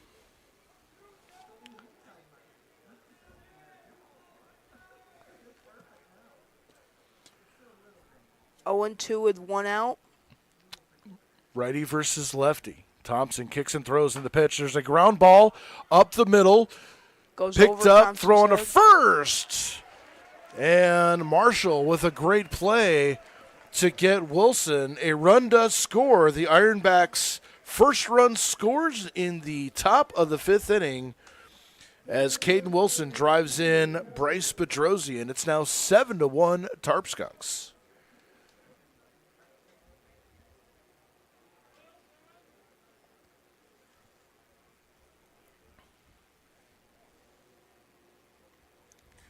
So now with 2 outs, runner at third.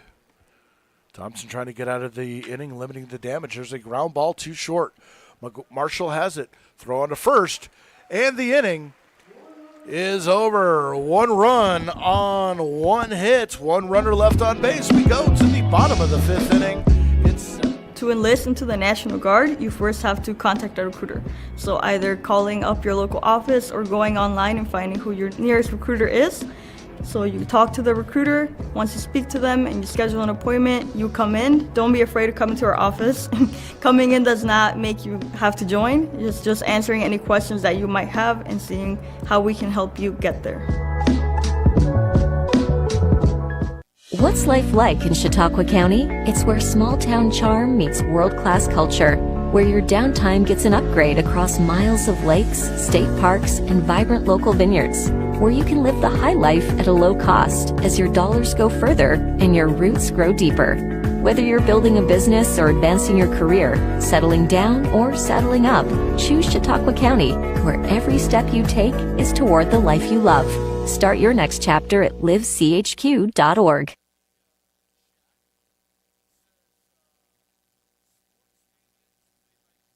At Southern Chautauqua Federal Credit Union, we believe in supporting our community and helping you achieve your financial goals and strive to make a positive impact for our members and the community. Our mission is to empower individuals with the skills and resources necessary to achieve financial freedom. As our members and the community achieve their goals, we fulfill ours, creating a brighter future together. Southern Chautauqua Federal Credit Union, your partner in financial well-being. Out. It went out? Yeah. Cool. Looks like.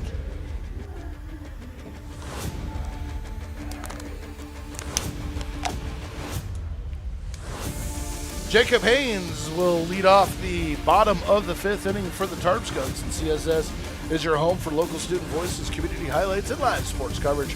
Watch us on Roku, YouTube, your mobile device, or at CCS-TV.com, and don't miss out exclusive content. Follow at CCS Television on TikTok, Instagram, and Facebook. And Haynes will swing and a miss on the first pitch of this inning. So Haynes falls to 0-1. He has triple driven in a run, grounded out to third. So 1 for 2 in his first official game as a Jamestown Tarp Skunks, as that one misses. 1-1 the count. Nolan Smith on deck. Was a successful first inning for the Skunks. 3 runs on 3 hits. As the next pitch, inside and low for a ball, 2-1. Man, there are all sorts of bugs crawling in here. We really need to get that. I I'm going to make it a mission in life. Before Tuesday, I will have a bug zapper for this booth. As the pitch is a drive into center field, but Cowley right there takes a couple of steps in and puts it away for out number 1. And it looks like there's some action in the Tarp Skunks bullpen currently. Yeah, it looks like Daniel Thomas's night will be over. Frank Jagoda has a very short leash on these pitchers as far as pitch count goes. Thomas with 27 through 2 innings. That should be enough for him. As the first pitch to Nolan Smith is a curveball inside for a ball, 1-0. Looks like it goes a little high there. On the first pitch, curveball. Next pitch on the outside corner for a strike, 1-1.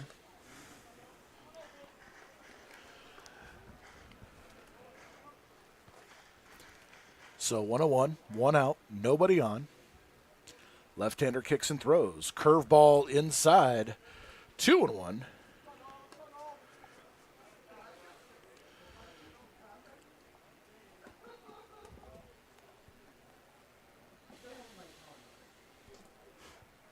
And the pitch outside, 3-1.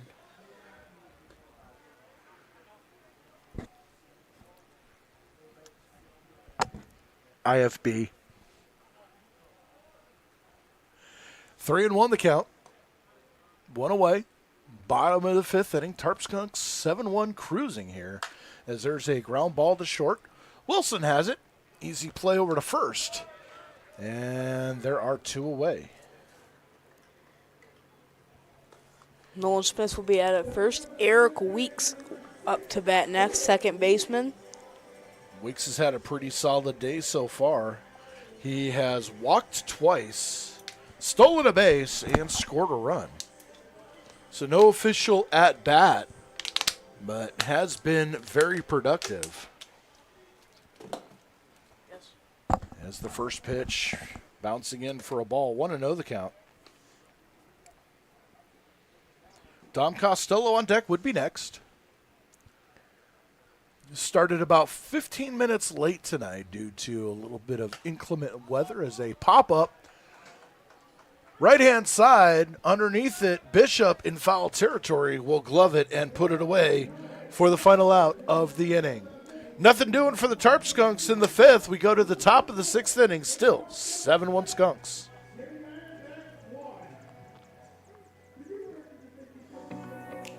I've definitely got more comfortable like being in front of the camera, and I got to like meet new people. If you are into like cameras and news and stuff, I would come here.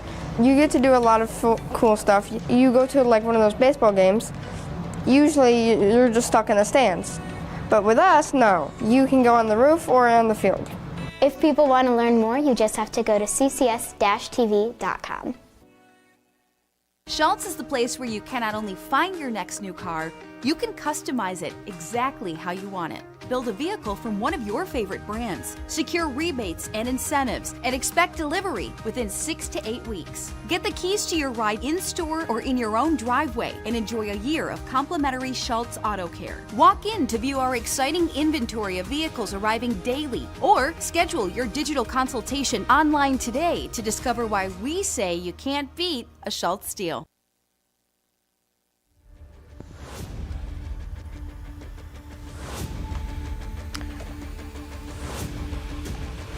Tonight's coverage comes to you live from the Wegmans broadcast booth, where fresh calls meet fresh ingredients. Whether you're in the mood for a hot meal, a fresh salad, or a quick snack for the game, Wegmans has you covered. Helping you live better, eat better, and cheer harder. That's the Wegmans way as we go to the top of the 6th inning now. It looks like Daniel Thomas, the right-hander, is out for a different pitcher as we figure out who this is. Daniel Thomas going 2 innings is Branston Lindquist, the Jamestown face of the franchise. The localist of the 4 local kids, and was a guest on podcasts that I do on occasion. That's all we'll say about that. Normally a catcher, but he's getting his first appearance in an official game here at Detrick Park. So Branson Lindquist normally playing catcher. This time he will be on the mound. Oh, wait a minute. Hold on. 42, yeah. 42. It's Philip Messina. No? No. It's Jace Ratowski. All right. Someone needs to go get me a large coffee.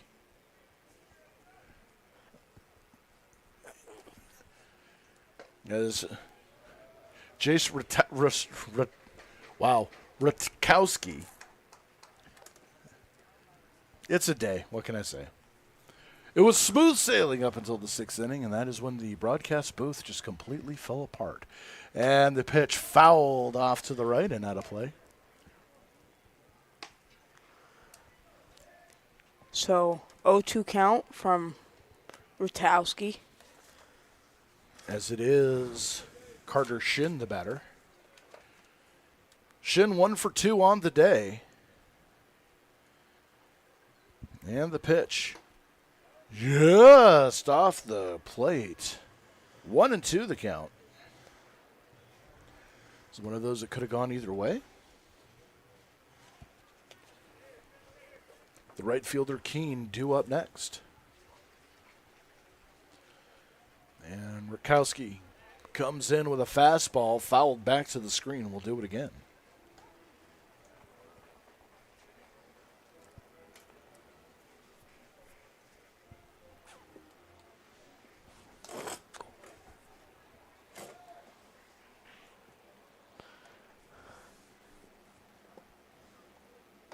And Shin will swing and a miss.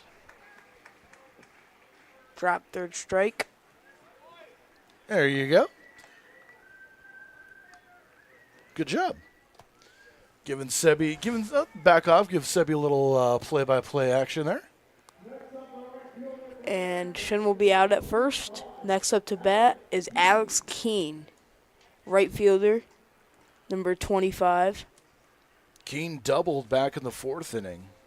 Was stranded at third. He's also grounded out to a fielder's choice. So 1 for 2 officially on the day. And Rakowski's first pitch fouled back. Honestly, it looked like he had a shot at coming in here.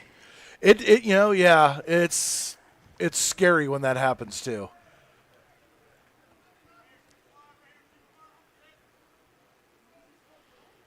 Oh, 0-1. The pitch.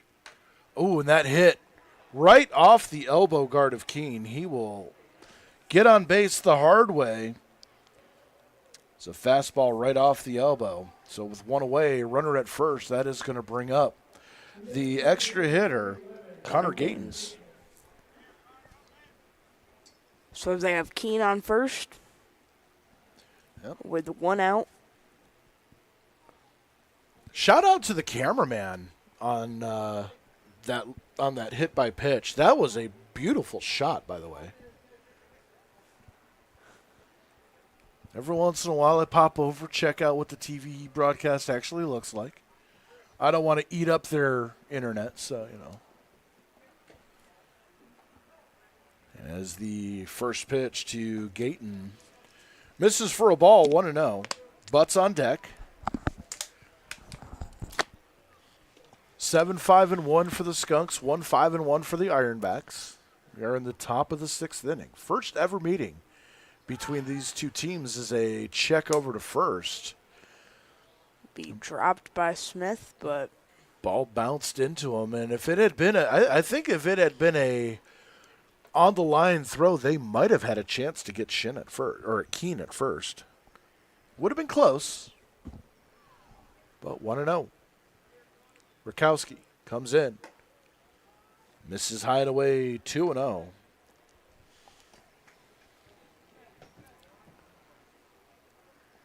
As Gayton steps out of the box for a second. Stands back in.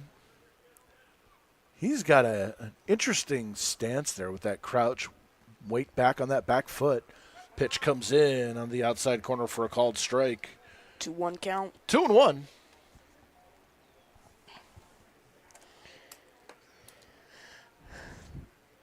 As we see Ratowski try to drive back up this count. Looks over at first, throws in just low, right under the knees.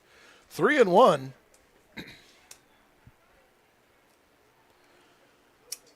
You have to wonder if Frank Jagoda is going to stick to his strict limit on pitch count, or if he's going to let Rakowski have a couple of innings.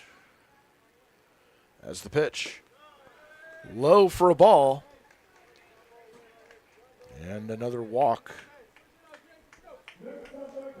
And that'll make Keene go to second. Keene to second. Gaines at first.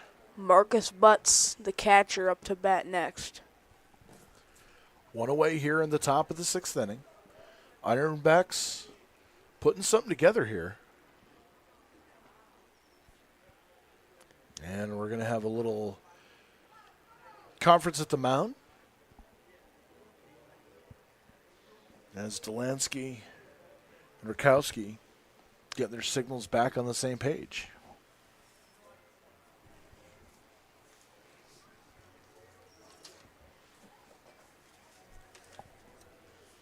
Keene at second. Gaten's at first. Butt stands in. And the first pitch. Right at the knees for a called strike. 0-1 the count. Bishop on deck.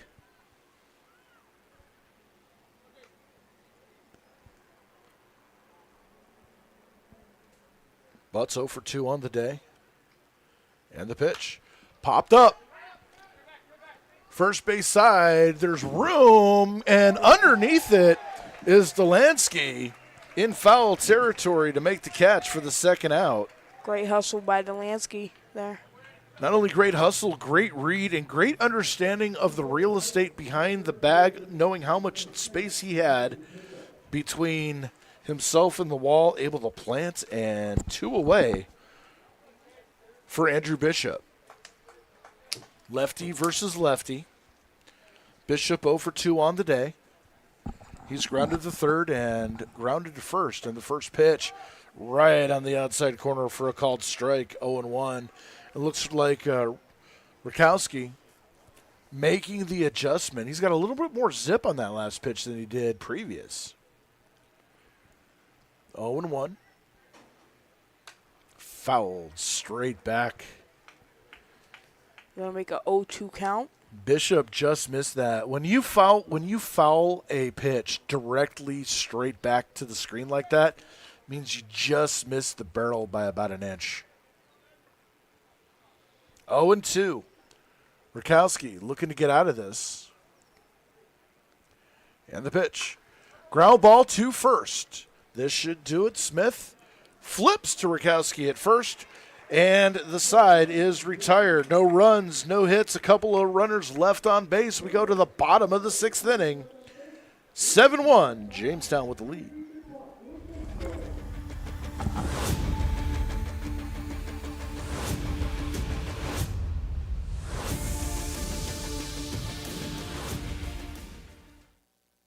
At Southern Chautauqua Federal Credit Union, we believe in supporting our community and helping you achieve your financial goals and strive to make a positive impact for our members and the community. Our mission is to empower individuals with the skills and resources necessary to achieve financial freedom. As our members and the community achieve their goals, we fulfill ours, creating a brighter future together. Southern Chautauqua Federal Credit Union, your partner in financial well-being.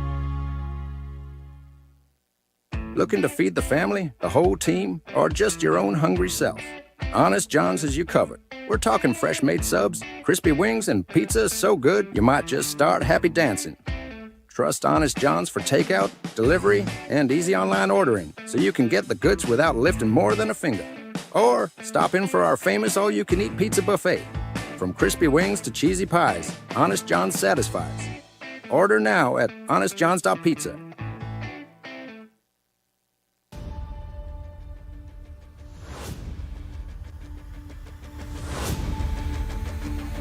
From the Wegmans broadcast booth, where fresh calls meets fresh ingredients.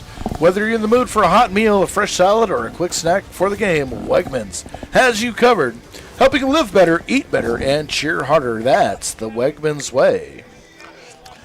Looks like going into the bottom of the 6th here, we have Dom Costello, Brady Marshall, and Eddie Delansky. RP. Still on the mound, Aiden Bray will start his officially second inning of work. He's come in and thrown an inning and 2/3. Got our producers talking in our ear, talking about our great guest back in the second inning. General Manager Sauer Manin of the Niagara Ironbacks, always welcome up in the Wegmans broadcast booth as Dom Costello steps in. 0 for 2 on the day. Came in batting .333 on the season. As no, we're going to get a pinch hitter now, and it is, this time, it's Branston Lindquist. As the first pitch he sees flies out to right. Underneath it is Keene, puts it away for the first out of the inning. Popped it up to right field, caught by Keene.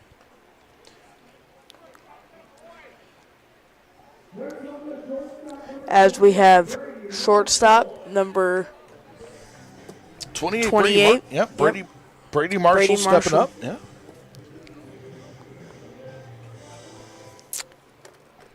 And so one away for the Tarp Skunks shortstop. Takes that one outside for a ball. 1-0 the count. From this angle, I can't tell, but it looks like they have a pitcher warming up in the Tarp Skunks dugout. But I can't really tell because of the beam. Would not surprise me. Again, Frank Jagoda with that, trying to keep the Tarp Skunks pitching on a very tight leash. 17 pitches for Rakowski in that last inning. As the 2-0 pitch way outside for a ball. 3-0 to Marshall. Eddie Delansky scheduled on deck. We'll see if Lindquist stays in the game.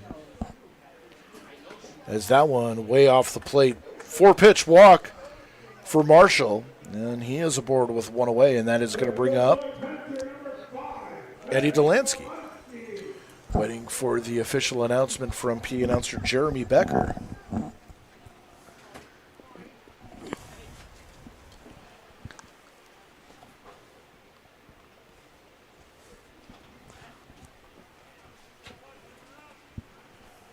So now runner at first. Bray checks him. Curveball way off the plate. 1-0 the count.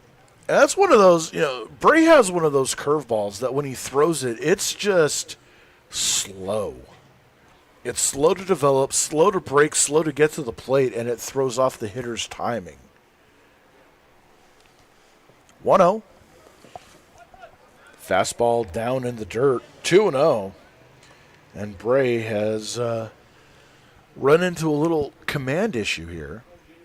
No activity yet in the Ironback bullpen. 2-0 count. And the pitch. Way outside on a fastball. 3-0. Got to think that Delansky doesn't swing here. Yeah, I would imagine he's got the red light, the take sign. And it looks like we might actually have activity getting ready to start in the Ironback bullpen. A couple of guys getting up, starting to stretch, and the 3-0 pitch taken outside for a ball. Good call on that one. Sebi with the prediction. The prediction comes true. 4-pitch walk as Delancey's on. 2 on now, and that'll bring up Matthew Dumas, and we are going to get a conference at the mound.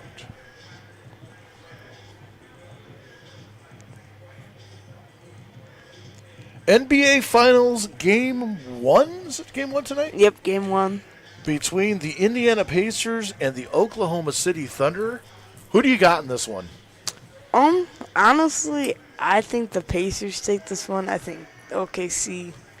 I think they're good, but I think the Pacers are more clutch in tight situations like these. I've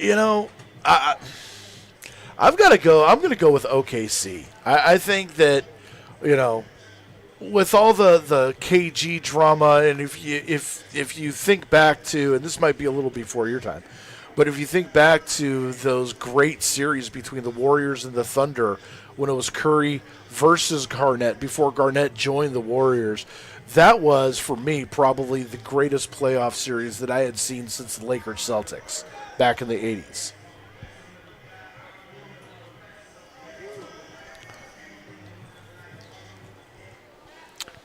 All right, as Dumas steps in, runners at first and second, Bray still in, but there is some stretching and activity in the Ironbacks bullpen as the first pitch is a curveball called a strike. Looks like it dropped in right at the knees. Yeah, it might have chipped that bottom outside corner, but close. Good back foot curveball to start the at-bat, 0-1. Tarp Skunks would like to extend this lead.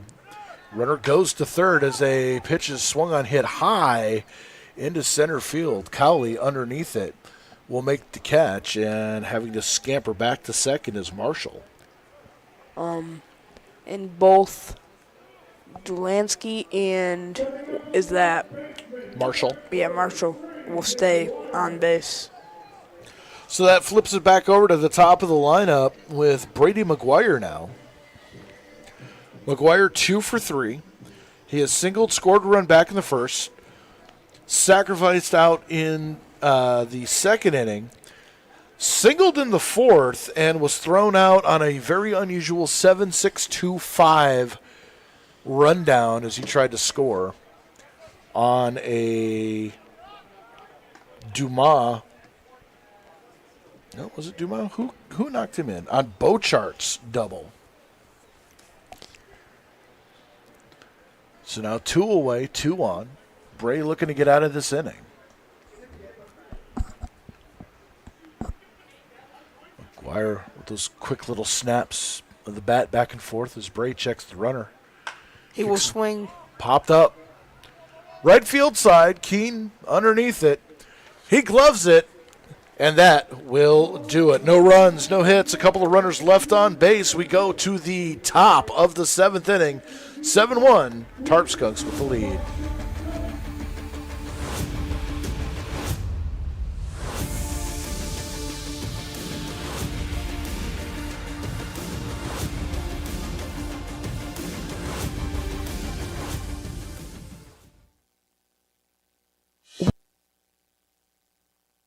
At Southern Chautauqua Federal Credit Union, we believe in supporting our community and helping you achieve your financial goals and strive to make a positive impact for our members and the community. Our mission is to empower individuals with the skills and resources necessary to achieve financial freedom. As our members and the community achieve their goals, we fulfill ours, creating a brighter future together. Southern Chautauqua Federal Credit Union, your partner in financial well-being. Looking to feed the family, the whole team, or just your own hungry self? Honest John's has you covered. We're talking fresh-made subs, crispy wings, and pizza so good you might just start happy dancing. Trust Honest John's for takeout, delivery, and easy online ordering so you can get the goods without lifting more than a finger. Or stop in for our famous all-you-can-eat pizza buffet. From crispy wings to cheesy pies, Honest John's satisfies. Order now at honestjohns.pizza.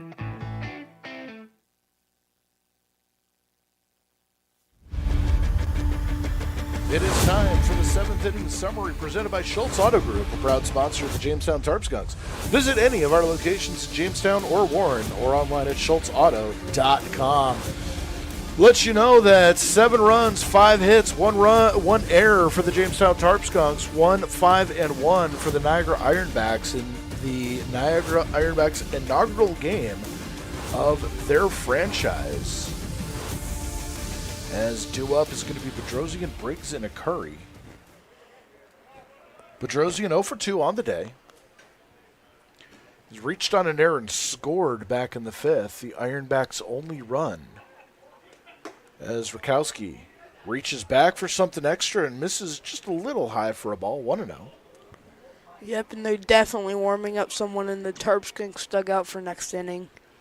Bottom of the third inning in Auburn, the Red Wings with a 2-0 lead over the Doubledays as that pitch is fouled straight back. Takes the count to 1-1. Elmira with a 3-1 lead over the Newark Pilots. That one is in the top of the fifth inning. Out in Mohawk Valley, Aniata has taken a 6-2 lead in the top of the seventh inning over Mohawk Valley. Saugerties trailing Boonville 7-4. That one in the top of the sixth as that ball fouled back. And we'll do 1 and 2 again.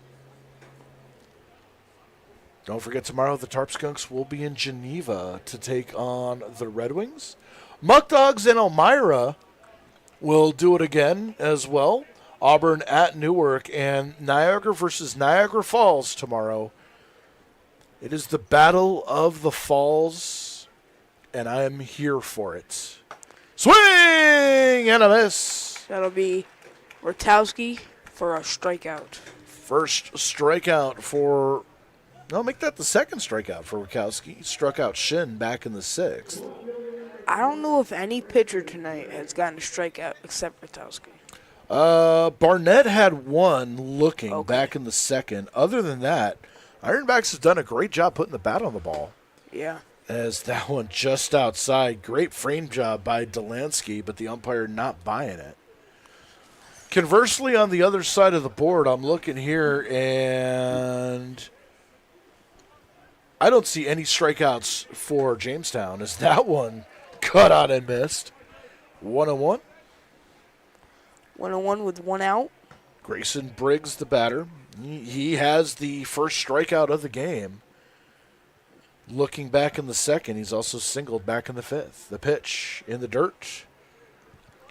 2-1. Mohawk Valley will take on Amsterdam tomorrow, 6:45 p.m. Utica and Boonville and Glens Falls taking on Aniata. That Eastern Division facing what the Western Division had to face last year as that pitch misses inside for ball. 3-1 the count. With only 7 teams, you're going to have an unusual schedule. I'm going to say the one thing I like about the addition to the Niagara Ironbacks, that's easy for me to say, 8 teams in the division to balance it out, as Rutowski can't keep Briggs under control and walks him on 5 pitches. That's going to bring up the designated hitter, Jack Sakari. Sakari 1 for 2 on the day, singled back in the third. Grounded out to the pitcher back in the 5th inning. And a friendly little conversation between Akari and Talansky at the plate. 1 away. And the first pitch. Right down the heart of the plate for a called strike. 0-1 the count. Good look there for Rotowski. Up to 26 pitches this appearance. 15 strikes. Pretty good ratio. As that pitch missing high for a ball. 1-1. 1-1 with 1 out.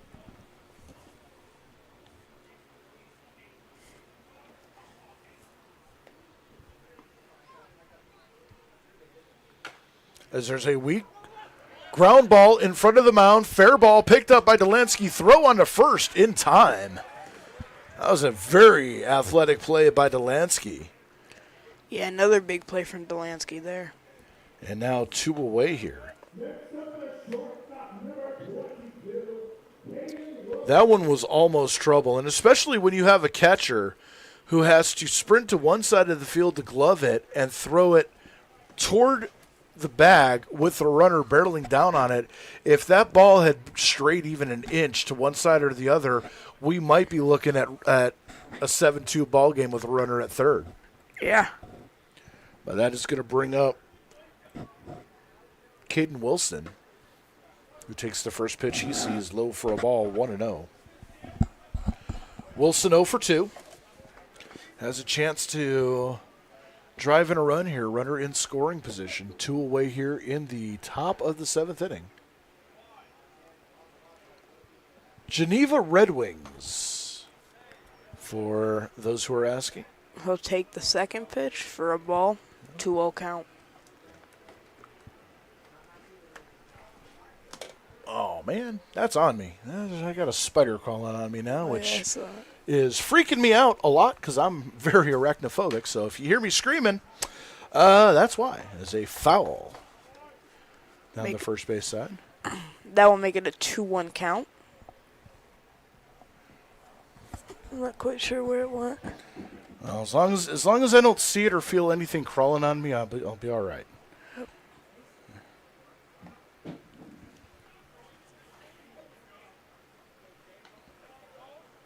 2-1, 2 away. The pitch. Swinging, there's a pop-up, center field. That'll be Dumas easily underneath it and puts it away for the third out. No runs, no hits, a runner left on base. We go to the 7th inning stretch. It is 7th inning stretch time.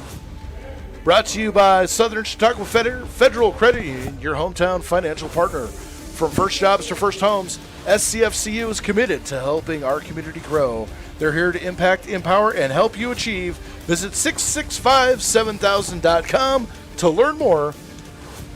Now let's stretch it out for the Jamestown Tarp Skunks as the crew for CCS-TV stretches it out. We're going to take a break in the booth. 7-1, Tarp Skunks with the lead. looks like Bray's still up there.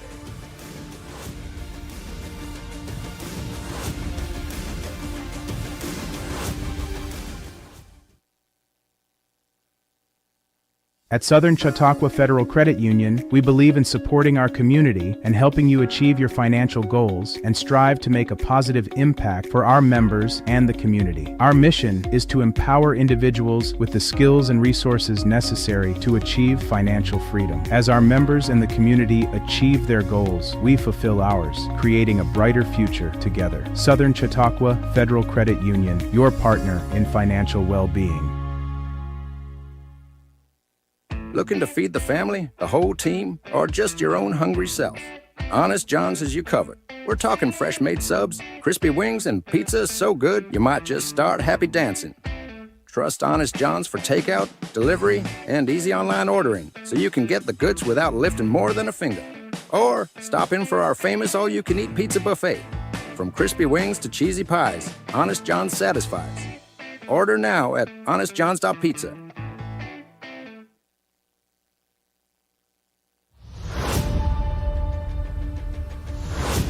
Jamestown Tarp Skunks will be followed by Bremner and Haynes as we go to the bottom of the 7th inning. Tarp Skunks with a 7-1 lead over the Niagara Ironbacks in the inaugural Ironback first game as the first pitch in and up, backing Borchardt back a little bit. 1-0 the count. Yeah, it looks like Bray's staying out here for the 8th inning. Or the 7th inning, excuse me. I would imagine a very short leash as intense activity happening in the Ironback bullpen. It looks like they got, Looks like they got a lefty and a righty up. Yeah. Or nope, that's just the pitching coach. Okay. Oh, yeah. As they take a little break.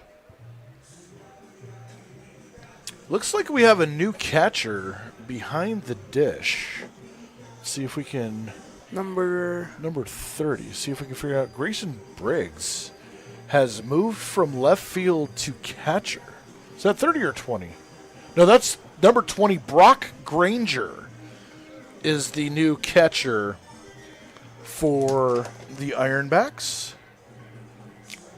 Yep.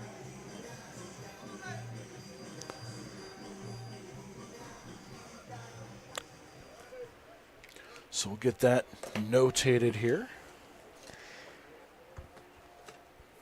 2-0 the count. As the little conference seemed to have worked. As Bray able to find the strike zone, 2-1 now. Who did Lindquist go in for earlier? Was Dom Costello out and right. As that one taken for a strike. Now 2-2 to Nathan Borchardt.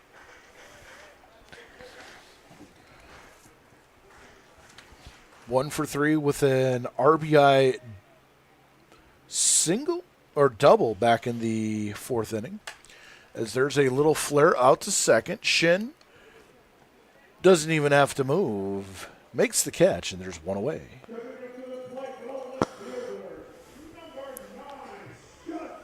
So now next up will be Justin Bremner, left fielder. Yeah, Bremner struggled a little bit today. He's flown out, popped out, walked back in the first inning and scored a run on the Jacob Haynes triple. So 0 for 2 with a run scored. He'll take first pitch, and that'll be a ball down low. That curveball bouncing. And Bray looks like he might have bought himself an opportunity to finish out this inning. Yeah, got the early out there. As the 1-0 pitch swinging. There's a drive into left field. Briggs coming in, though. Settles under it and makes the catch for the second out of the inning. So now, Jacob Hayes, the extra hitter, will be up for Tarp Skunks. Jacob Haynes really set the tenor of this game back in the first inning with an RBI triple on an 0-2 count. Since then has grounded out to third, flown out to center. 1 for 3 on the day. And the pitch. Outside for a ball, 1-0. I think for McGuire and for Jacob Haynes, a solid first official appearance for the Tarp Skunks here tonight. They did play on Tuesday night in the exhibition as that pitch is bounced in the dirt 2-0. Bray is having a hard time getting that curveball to go 60 feet 6 inches. It's coming up at about 59. Yeah, it's just dipping too early. 2-0 count. Swing and a miss, and Haynes was thinking about adding a home run to his total. So I'll make it a 2-1 count with 2 outs in the inning. Haynes has a lot of power. Looking to put a charge into one here. And the 2-1. Way outside. 3-1 now.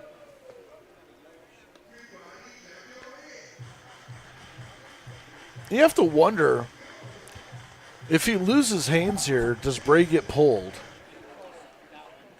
Or are they going to give him enough to try to finish out the bottom of the 7th inning? And the pitch. Outside corner for a called strike, so Bray has worked himself back into a full count.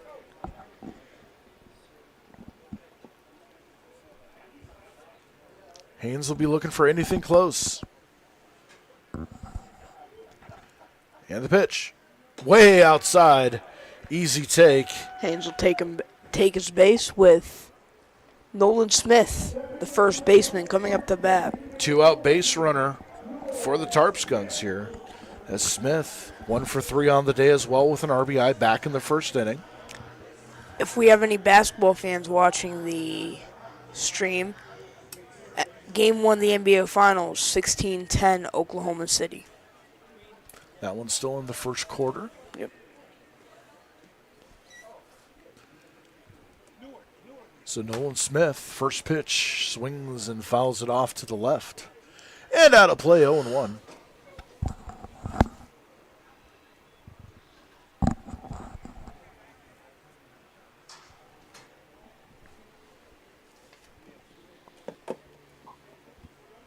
Yep, so it looks like we have someone in both bullpens. Both the Ironbacks and the Tarp Skunks.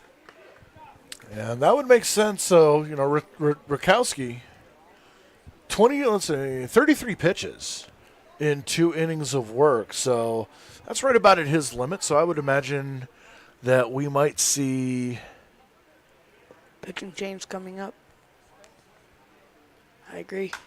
As a line drive toward short, past the glove of Wilson, is singing on a single into left field for his second hit of the ball game, and that is going to bring up the second baseman, Eric Weeks.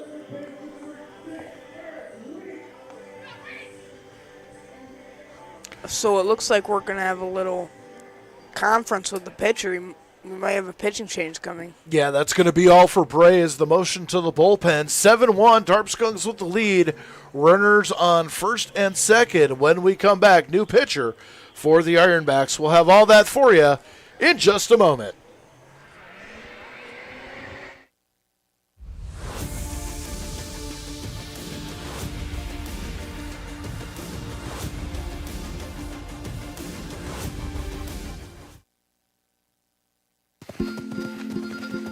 Our generation has a choice.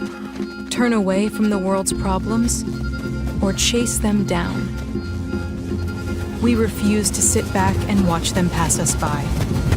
Watch us fly ahead. Rise to every challenge and overcome anything. Watch us become the next greatest generation. What's life like in Chautauqua County? It's where small-town charm meets world-class culture, where your downtime gets an upgrade across miles of lakes, state parks, and vibrant local vineyards, where you can live the high life at a low cost as your dollars go further and your roots grow deeper. Whether you're building a business or advancing your career, settling down or settling up, choose Chautauqua County, where every step you take is toward the life you love. Start your next chapter at livechq.org. New pitcher on the mound for the Niagara Ironbacks is right-handed pitcher Jack Kemp. He's got the standard slick fastball, curveball, changeup, and a little movement with a slider. He's going to come in and inherit a, not quite a jam, but definitely not the most ideal situation. Runners at first and second, 2 away here in a 7-1 ball game. Trying to keep it from getting any bigger, as the Ironbacks running out of opportunities to get back into this one. I'd like to remind you that the Tarp Skunks will be on the road tomorrow at Geneva, Sunday at Niagara Falls, and back here at Detrick Park on Tuesday, June the 10th, for the 11 a.m. Kids Day. You're not going to want to miss that. To get your season tickets, if you haven't done so already, JamestownTarpSkunks.com. As Kemp finishes up his warm-up tosses, Eric Weeks, the second baseman, will be due up. Weeks, who has walked twice, walked twice, popped out to the first base in foul territory back in the 5th inning, has scored a run in the 3rd, and does have a stolen base. So a pretty eventful evening for Eric Weeks, as he sits in facing Jack Kemp. Yep, so again, the Ironbacks are only 1 out away here. Made the pitching change. Hopefully they can get this done soon so they can try to get this game back together. Weeks stands in and the pitch. Swing and a miss. Took a big swing there. Yeah, he was looking to drive something into the gap there. Yep. And had he made contact, I think he might have had a good shot at it. Yeah. So 0-1. And the pitch. Up high for a ball. 1-1 the count.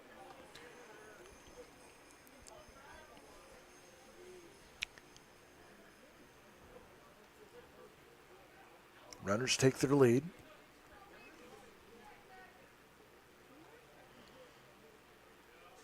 And the pitch. Outside for a ball, 2-1.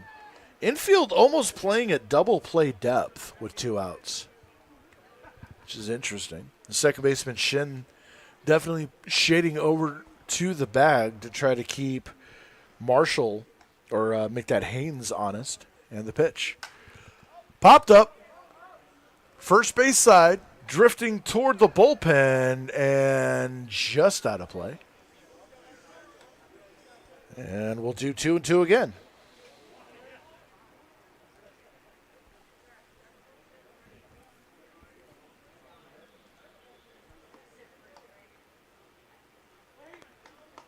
Don't see a whole ton of movement on Kemp's fastball.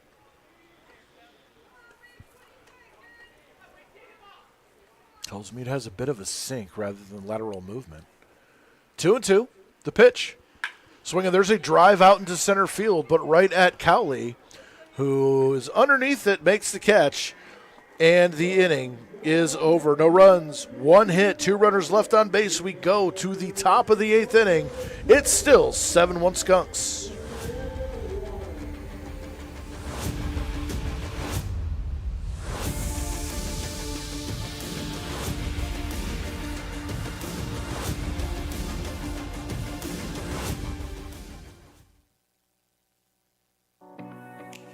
I've definitely got more comfortable like being in front of the camera, and I got to like meet new people. If you are into like cameras and news and stuff, I would come here. You get to do a lot of cool stuff. You go to like one of those baseball games, usually you're just stuck in the stands. But with us, no. You can go on the roof or on the field. If people want to learn more, you just have to go to CCS-TV.com.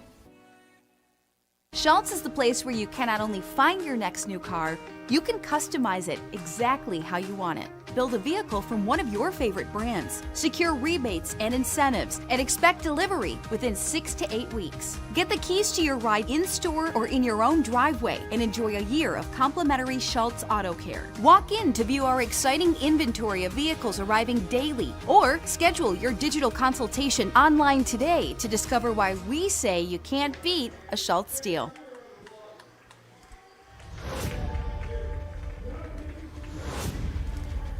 Chase Hagelin is the Tarp Skunks' new right fielder, replacing Dom Costello. And he will bat 7th. Well, he'll lead off in the bottom of the 8th inning. We also have a new pitcher for the Tarp Skunks as well. Number 25. New pitcher for the Tarp Skunks, Sam Rickman.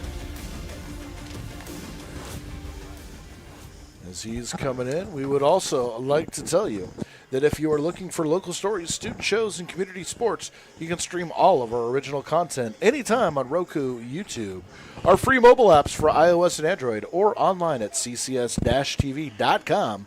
Plus, we're on the social medias. Follow us at CCS Television on Facebook, Instagram, and the TikTok to stay connected with everything happening at CCS TV. Again, for any basketball fans watching the stream, to end the first quarter of the game 1 of the finals, OKC 29, Indiana Pacers 20. As Keanu Cowley stands in, first pitch he sees misses for a ball, 1-0. It'll be Cowley, Shin, and Keene. Cowley 0 for 3 on the day so far. And the pitch from Rickman, foul back to the screen, 1-1 the count.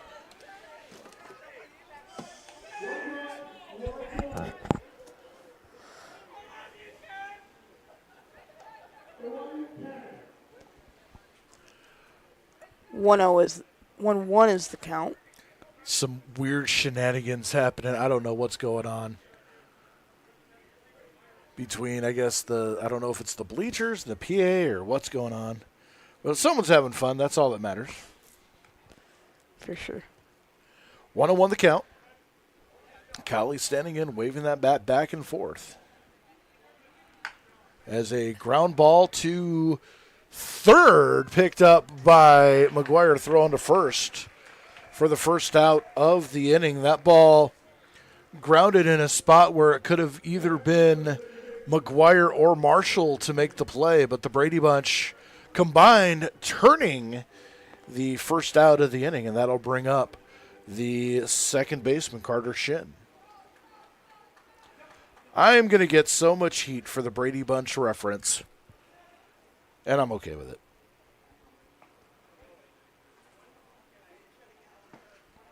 And you'll check the first pitch. 1-0 the count. Sam Rickman, this is his first official appearance for the Tarp Skunks. No stats, so he is setting the first chapter of his Tarp Skunks legacy as a foul ball right at the plate to make the count 1-1.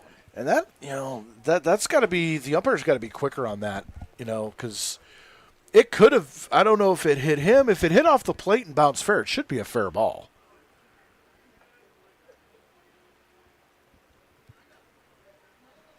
One the count.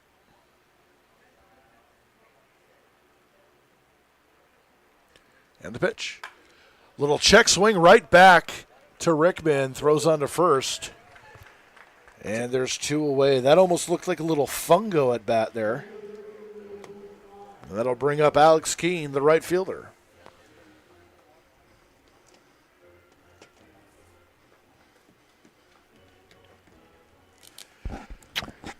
For Keene, he's had a productive day. He's doubled, straddled at third, and hit by a pitch. Officially 1 for 3 on the day.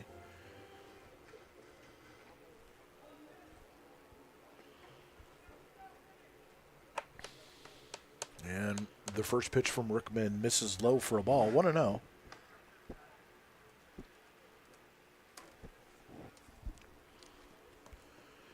Gatens on deck would be next. Here comes the windup. Just off the plate. 2-0 now.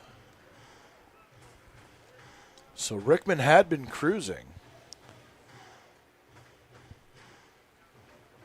I think Rickman has to throw a strike here.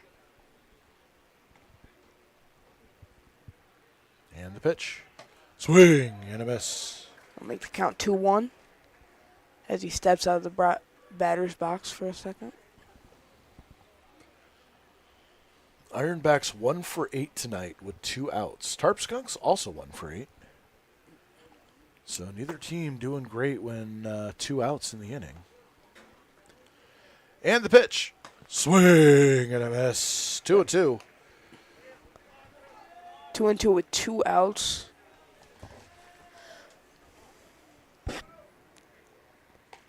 Rickman has seemed to flip this count. The 11th pitch of the inning is foul tipped. Unable to hold on to it as Delansky, and we'll do 2-2 all over again.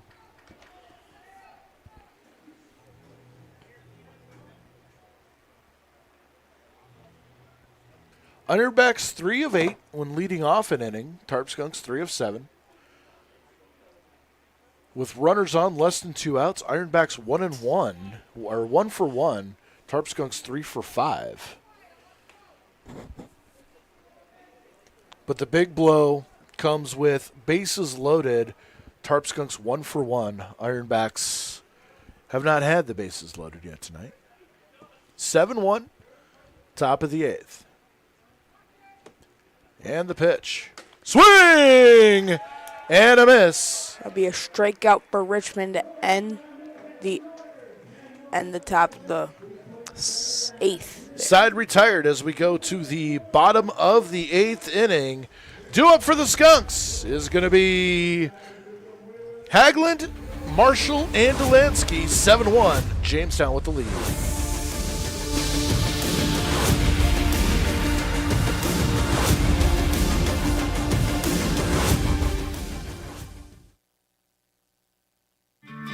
Welcome to the Chautauqua Sports Hall of Fame, located at 15 West 3rd Street in Jamestown. Visitors will see photographs, awards, apparel, and other sports memorabilia.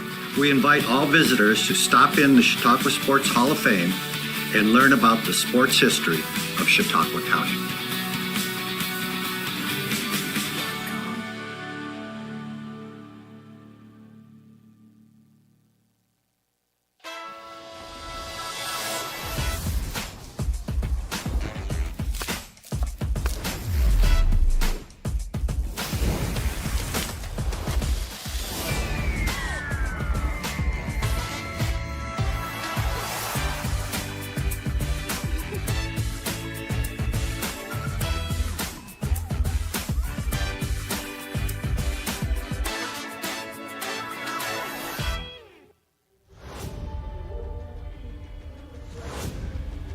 Today's game comes to you from the Wegmans broadcast booth, where community comes first.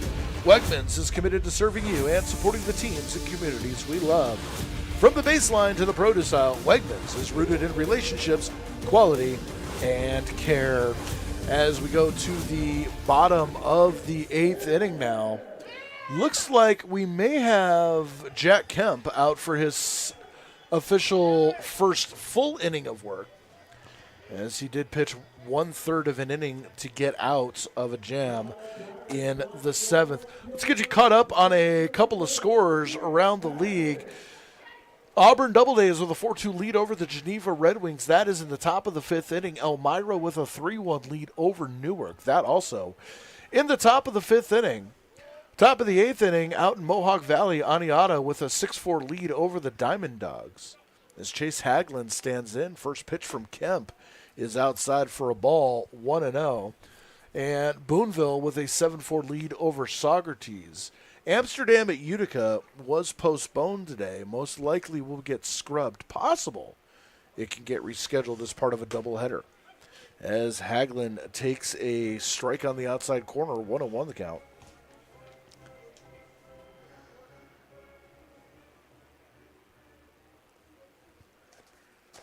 Jack Kemp with the windup. As a weak ground ball toward short. Bobbled by Bedrosian, who came and cut it off, trying to make a play. And Haglund will get there. And it's just a matter of, are they going to call it an error or a hit? I think they're going to call that one an error. Yeah. As that'll bring up Brady Marshall. Shortstop. Excuse me.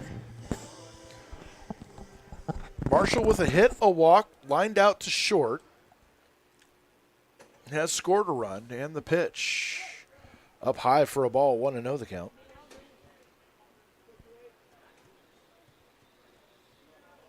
Interesting to note, Batavia losing last night, dropping to 2-2.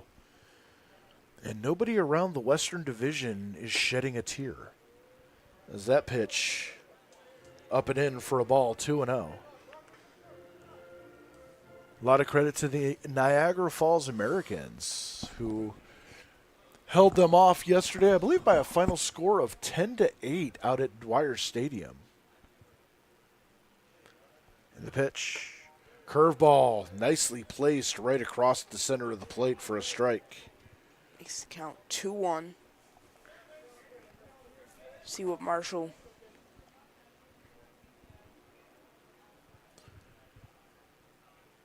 Standing in, runner at first, taking his lead, and the pitch. Another curveball, same spot. I'll make the count 2-2.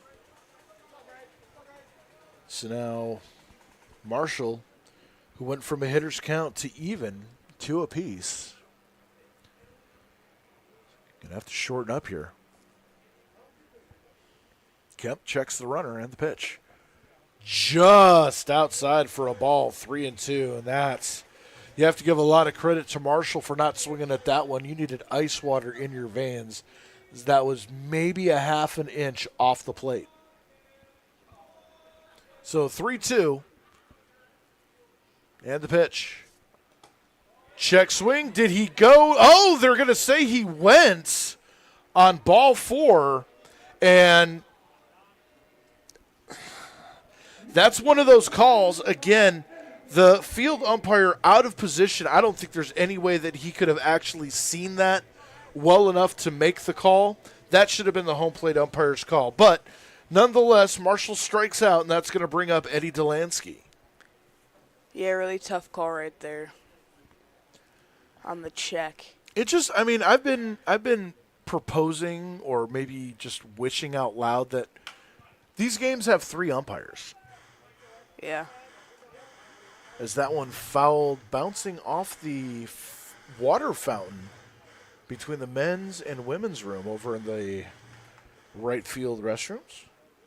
Pretty good placement on that foul ball. 0-1 the count. Haglund off first. Ooh, curveball that Delansky gave up on and called a ball. That one could have gone either way. Delansky on the 1-1 count. Even up. The pitch. Foul back to the screen. And it's 1-2. Matthew Dumas on deck.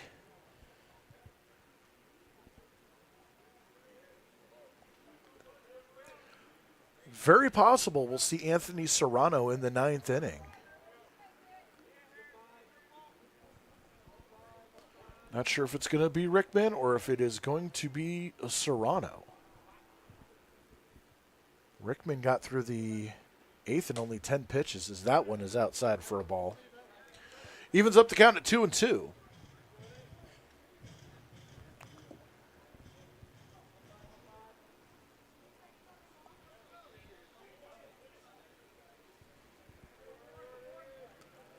Two and two.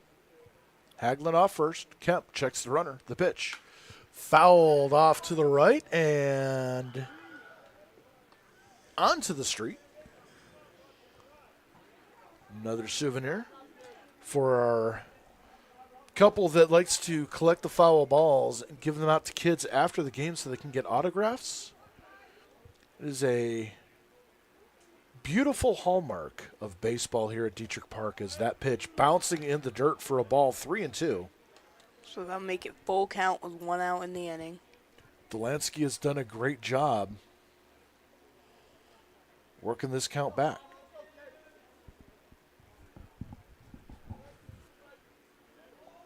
Hagelin with his lead. The pitch. Way outside. Delansky will take his base. And this very well could have been a bases loaded situation had Marshall not been rung up. And again, as we're going to get a coaching visit here, not a change, no activity in the Ironbacks bullpen. Just, you got this. This is your inning. Yep. Another update on Finals Game 1. OKC 39, Indiana Pacers 33, with Shai Gilgeous-Alexander having 12 of OKC's 39 points. Very nice. Very nice.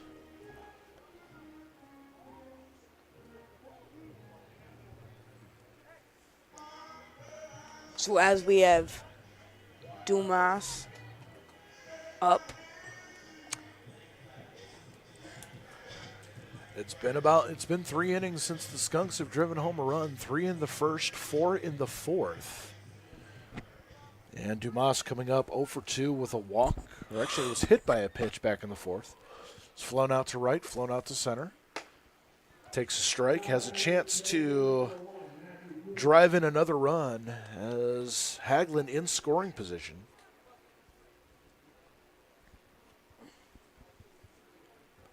The pitch.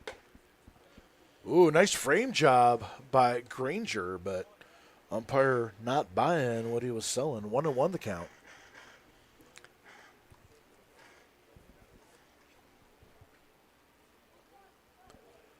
And the 1-1.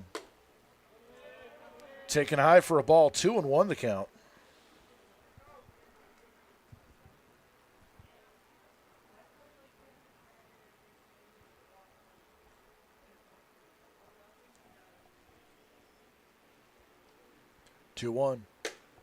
Outside for a ball, 3-1. So Dumas doing a great job here. 3-1 hitters count. I don't know. I don't know if I'd give him the green light or not. Because Kemp has had some control issues in the last, this whole inning. We'll see. Did not have the green light, takes a ball. And now the bases are loaded. Skunks are forced full of Skunks. Hagelin to third. Delansky to second. Dumas with his second walk of the ball game, and that is going to bring up Brady McGuire with a chance to close it out here. A grand slam would mercy rule the Ironbacks. And that would be an interesting way to end the story as the first pitch is fouled. get mercy ruled in your first franchise game would be something. That would be rough. Although that's like me playing the show online. And I'm the one getting mercy rolled. Yeah. 101 the count. No. No, 0-2. Yep. That's right. It looked like that one was a little bit off the plate, but they gave him a strike. So 4 is full of Skunks, bases loaded. 0-2. Did he check his swing? Yeah. Again, and how is that umpire basically at shortstop going to be able to determine whether a right-handed hitter swung and broke the plane of the plate when you'd have to be looking down the first baseline? Yeah. The pitch. That would be off the plate, make it 2-2 count. And just for the record, I'm not getting on the umpire's case. This is not the umpire's fault. This is just what they have to do. What I'm saying is I think that they need a third umpire for these games. And the pitch. Called strike 3. So McGuire will strike out, making Borchardt up next. As Borchardt standing in. The designated hitter, excuse me. 1 for 4 on the day. Double, drove in a run. That back in the 4th inning. Bremner would be next. That one's taken outside for a ball, 1-0. Sorry, you were saying? I was just saying as he's swinging the bat. Ah, okay.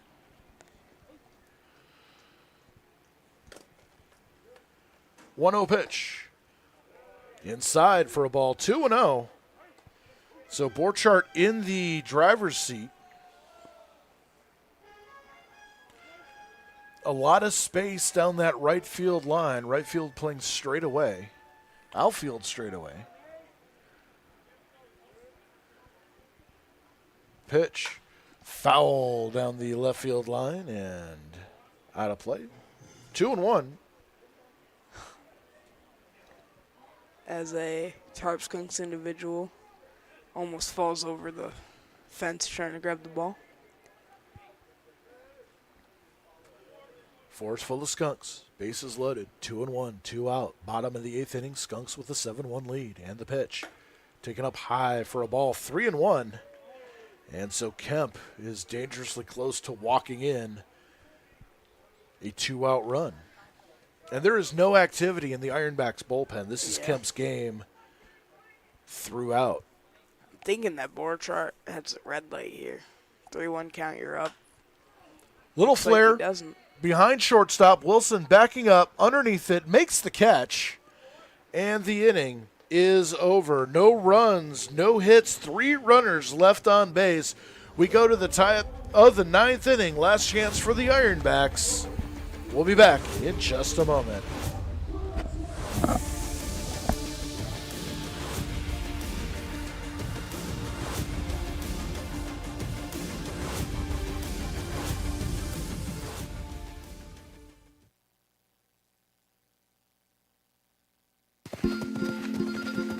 Our generation has a choice. Turn away from the world's problems or chase them down. We refuse to sit back and watch them pass us by. Watch us fly ahead.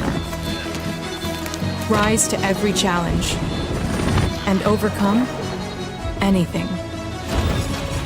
Watch us become the next greatest generation.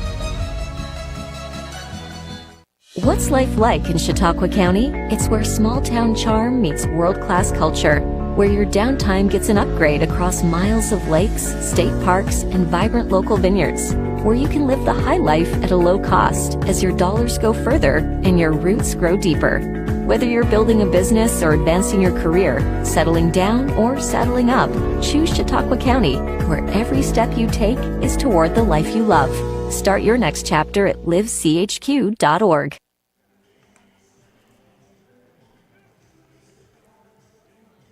Looking for a post-game spot the whole crew will love? Honest John's has something for everyone. Subs, wings, and our famous pizza buffet.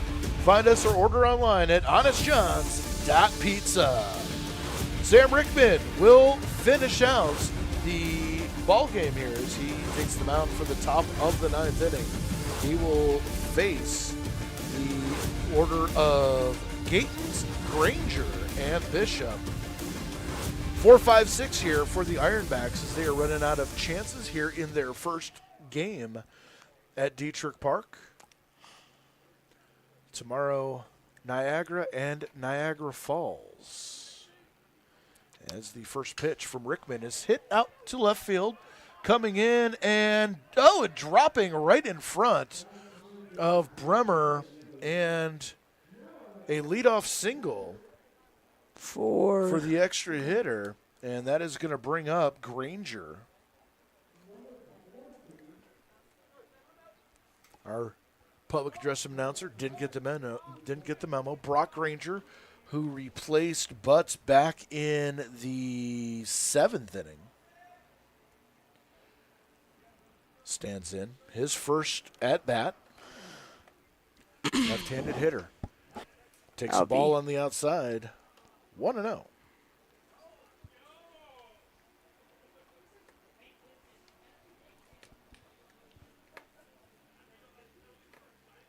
What started off as a hot, humid afternoon, runner goes as a fly ball out to center. Dumas running back on it at the warning track. He can't get it. It is off the wall. Rounding second on his way to third is Granger, as coming in to score is Gatens, and it's 7-2.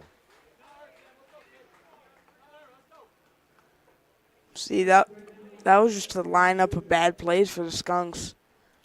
Well, Dumas had to go a long way for that and just couldn't get it. That was that's something that we were talking about before the game with General Manager Christian Dulce is, when it's humid and it's cold, that ball would have died. But since the humidity has kind of tapered off here a little bit, gave it a little bit extra carry. Yeah. So 7-2. It honestly looks like that ball had a shot of being gone. It could have. It definitely picked up some carry as it got out to the outfield. Next pitch low for a ball. 2-0 the count now. Or make it 1-1. Yep. Bishop grounded out to third, grounded out to first, grounded out to first. 0 for 3 on the day. And the pitch. That'll be taken for a ball 2. 2-1. Just count. A little low on that one. Yep. Bedrosian on deck. Rickman kicks and throws, and the pitch. Fouled. Weakly over toward the Ironbacks dugout. And it's 2-2.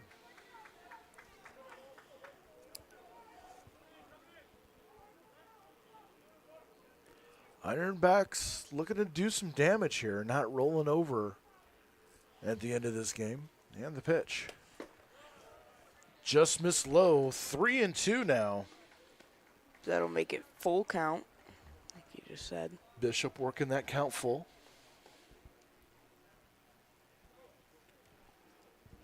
Granger off third. And the pitch. And we're not getting an appeal on that one. That's okay. All right. Ball 4. And we got runners at the corners with nobody out.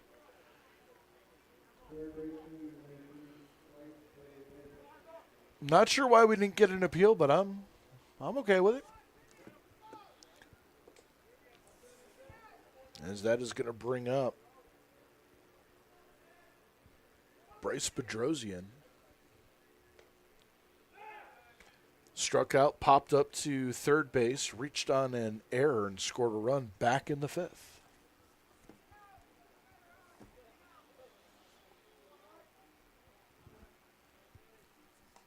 The pitch. Just missing high for a ball. And Rickman, who had an efficient 8th inning, struggling out of the gate here in the ninth. And the pitch. In the dirt. He's not pitching anymore. He looks like he's just slinging it. I don't know what it is. It seems like the arm angle may be different from the 8th inning to the 9th. Yeah. As it's a 2-0 count, and on first, steps out of the box.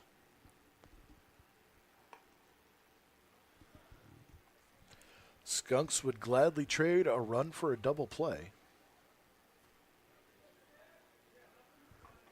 There's a man on third, too, here. Yep. I couldn't tell if it was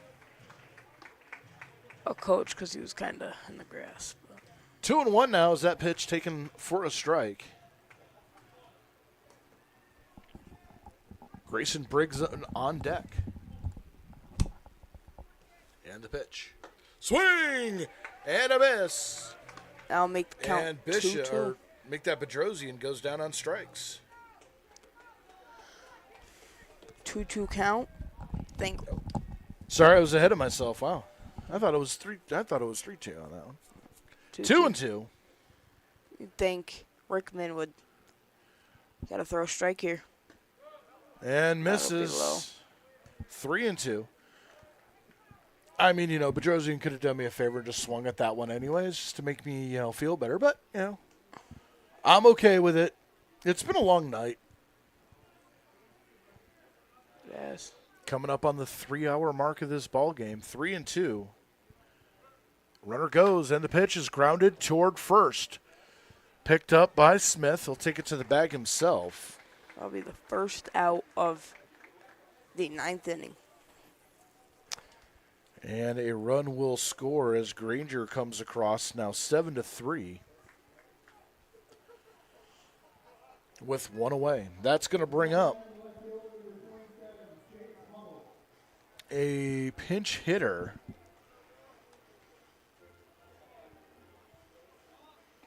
And it's going to be Chase Hubble, the left fielder. Right-handed hitter. Stands in. Runner at second. One away. 2 across here in the top of the 9th. Oh, look out, everybody. That was a sharp line drive that could have gone through 7 or 8 people. Wow. Yeah. That's why you bring a glove to the ballpark.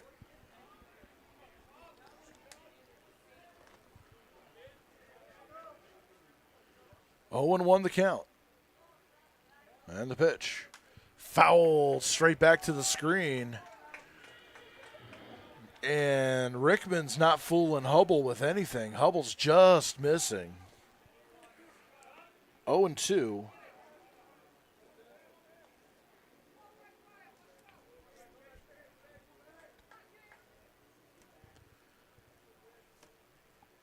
Rickman rocks back, kicks and throws.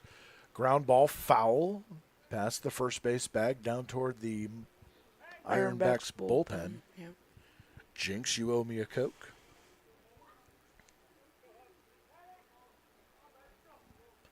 Ironbacks bullpen is cleared. I have to wait for one of the bullpenners to go retrieve that ball. So 0-2 the count.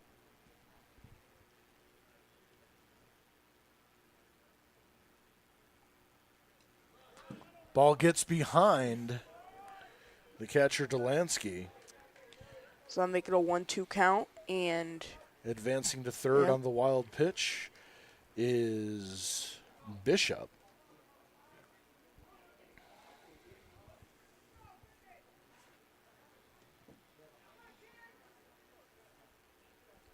And what seemed like an easy cruise to the finish line has turned into 2nd Street with all the bumps, potholes, and the pitch.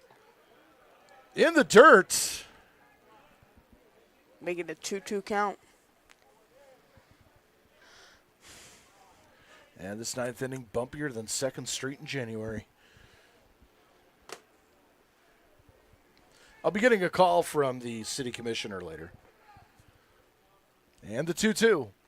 Ground ball towards short. Run will score. Picked up by Marshall. Throw on to first. It will be in out at time. first. Run scores with 2 away now. It's 7-4. And that is going to bring up the last hope for the Ironbacks, the designated hitter, Jack Zakari. Akari 1 for 3 on the day. Singled back in the third, grounded back to the pitcher in the fifth, and was thrown out catcher to first base back in the seventh on a very athletic play by Eddie Delansky. So Rickman looking to close this out. First pitch missing high for a ball, 1-0. No save situation in this one. Looks like it would be Daniel Thomas in line for the win. As that pitch taken for a called strike. 1-1. Caden Wilson on deck. He would hit if Akari is able to continue the inning. And the pitch. Looks like that will be missed up. A little bit outside. 2-1. 2-1 count. Yeah.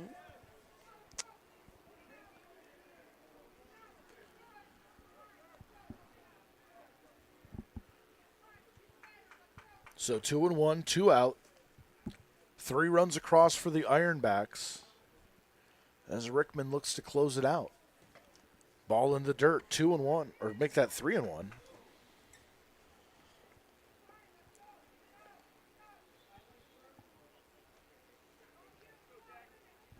Three ones at the count.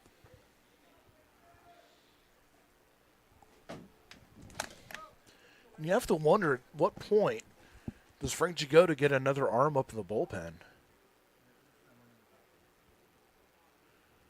As ball 4 goes well behind the plate, Delansky not going after it, and Akari almost turned the corner and turned a walk into a double. So it looks like Tarp Skunks do have someone in the bullpen. So there's some activity now as Frank Jagoda coming out to the mound. And are we going to get a call to the bullpen? Yep. Pitcher's coming out. Yep, we're going to get a call to the bullpen. We will step away, take a break. When we come back, we will let you know who is on the mound to complete the save here at Jamestown. 7-4. We'll be back.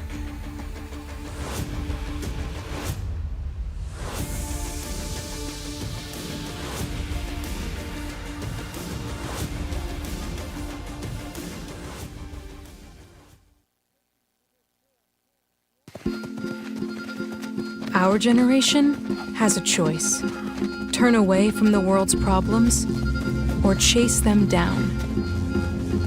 We refuse to sit back and watch them pass us by. Watch us fly ahead. Rise to every challenge and overcome anything. Watch us become the next greatest generation. What's life like in Chautauqua County? It's where small-town charm meets world-class culture, where your downtime gets an upgrade across miles of lakes, state parks, and vibrant local vineyards, where you can live the high life at a low cost as your dollars go further and your roots grow deeper. Whether you're building a business or advancing your career, settling down or saddling up, choose Chautauqua County, where every step you take is toward the life you love. Start your next chapter at livechq.org. Our next broadcast of Jamestown Tarp Skunks baseball will emanate from Russell E. Detrick Park Tuesday, June 10th, as the Niagara Falls Americans come in for an 11 a.m. start time. It's Kids Day at the park. You're not going to want to miss that. Get your tickets at the box office or get your season tickets by going to JamestownTarpSkunks.com and clicking on the ticket tabs. New pitcher for the Jamestown Tarp Skunks is going to be Cole Swocho. I'll get it one of these days. Like I said, it's been a long night. It was going smooth, and everything just came off the rails. Yep. Cole Schwoko. There we go. It's 2 outs on the board.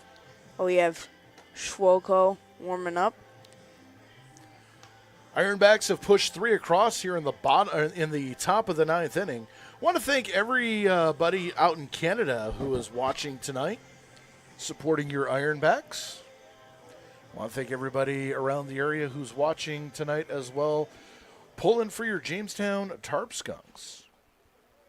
As the numbers on Swocho, Duning's pitch, 2 runs, 1 earned, 3 walks, 4 strikeouts for a 4.50 ERA. This is now a save situation. 3-run lead for the Skunks with a runner at first. That is Akari.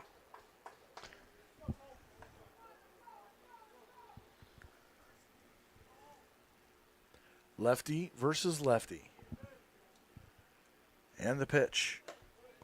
Taken Right for a down called the middle strike. for a strike. Little Broadway heater to start the at-bat. 0-1 the count.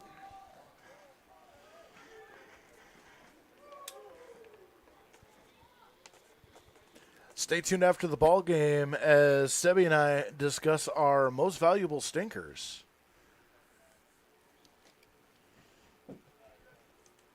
Oh, and 1 the count.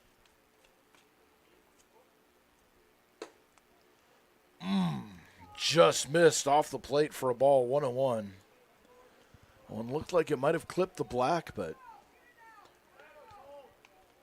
one thing I will say is that our home plate umpire has not given too much off the plate tonight. Very consistent.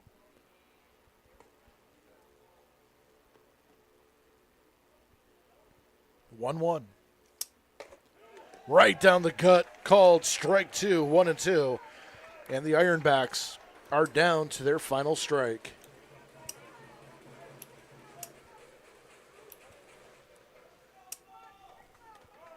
One and two. Wilson standing in. Akari off first. Swocho kicks and throws. Swing! And a miss. And the ball game is over. Your Tarp Skunks will win 7-4 against the Niagara. I just forgot it. Ironbacks. So the Tarp Skunks play spoiler to the inaugural Niagara Ironbacks first ever ball game here in the PGCBL. 7-4 the final. The Tarp Skunks will improve their record to 3-1. Niagara will drop to 0-1. Tarp Skunks on the road tomorrow at the Geneva Red Wings. That game will be available on the Geneva Red Wings YouTube channel. And also on Sunday at Niagara Falls. That is going to be an afternoon start. Check the website for start times. Sebi, who do you have as your most valuable stinker tonight? So this one to me was very close between Jacob Haynes and Eddie Delansky.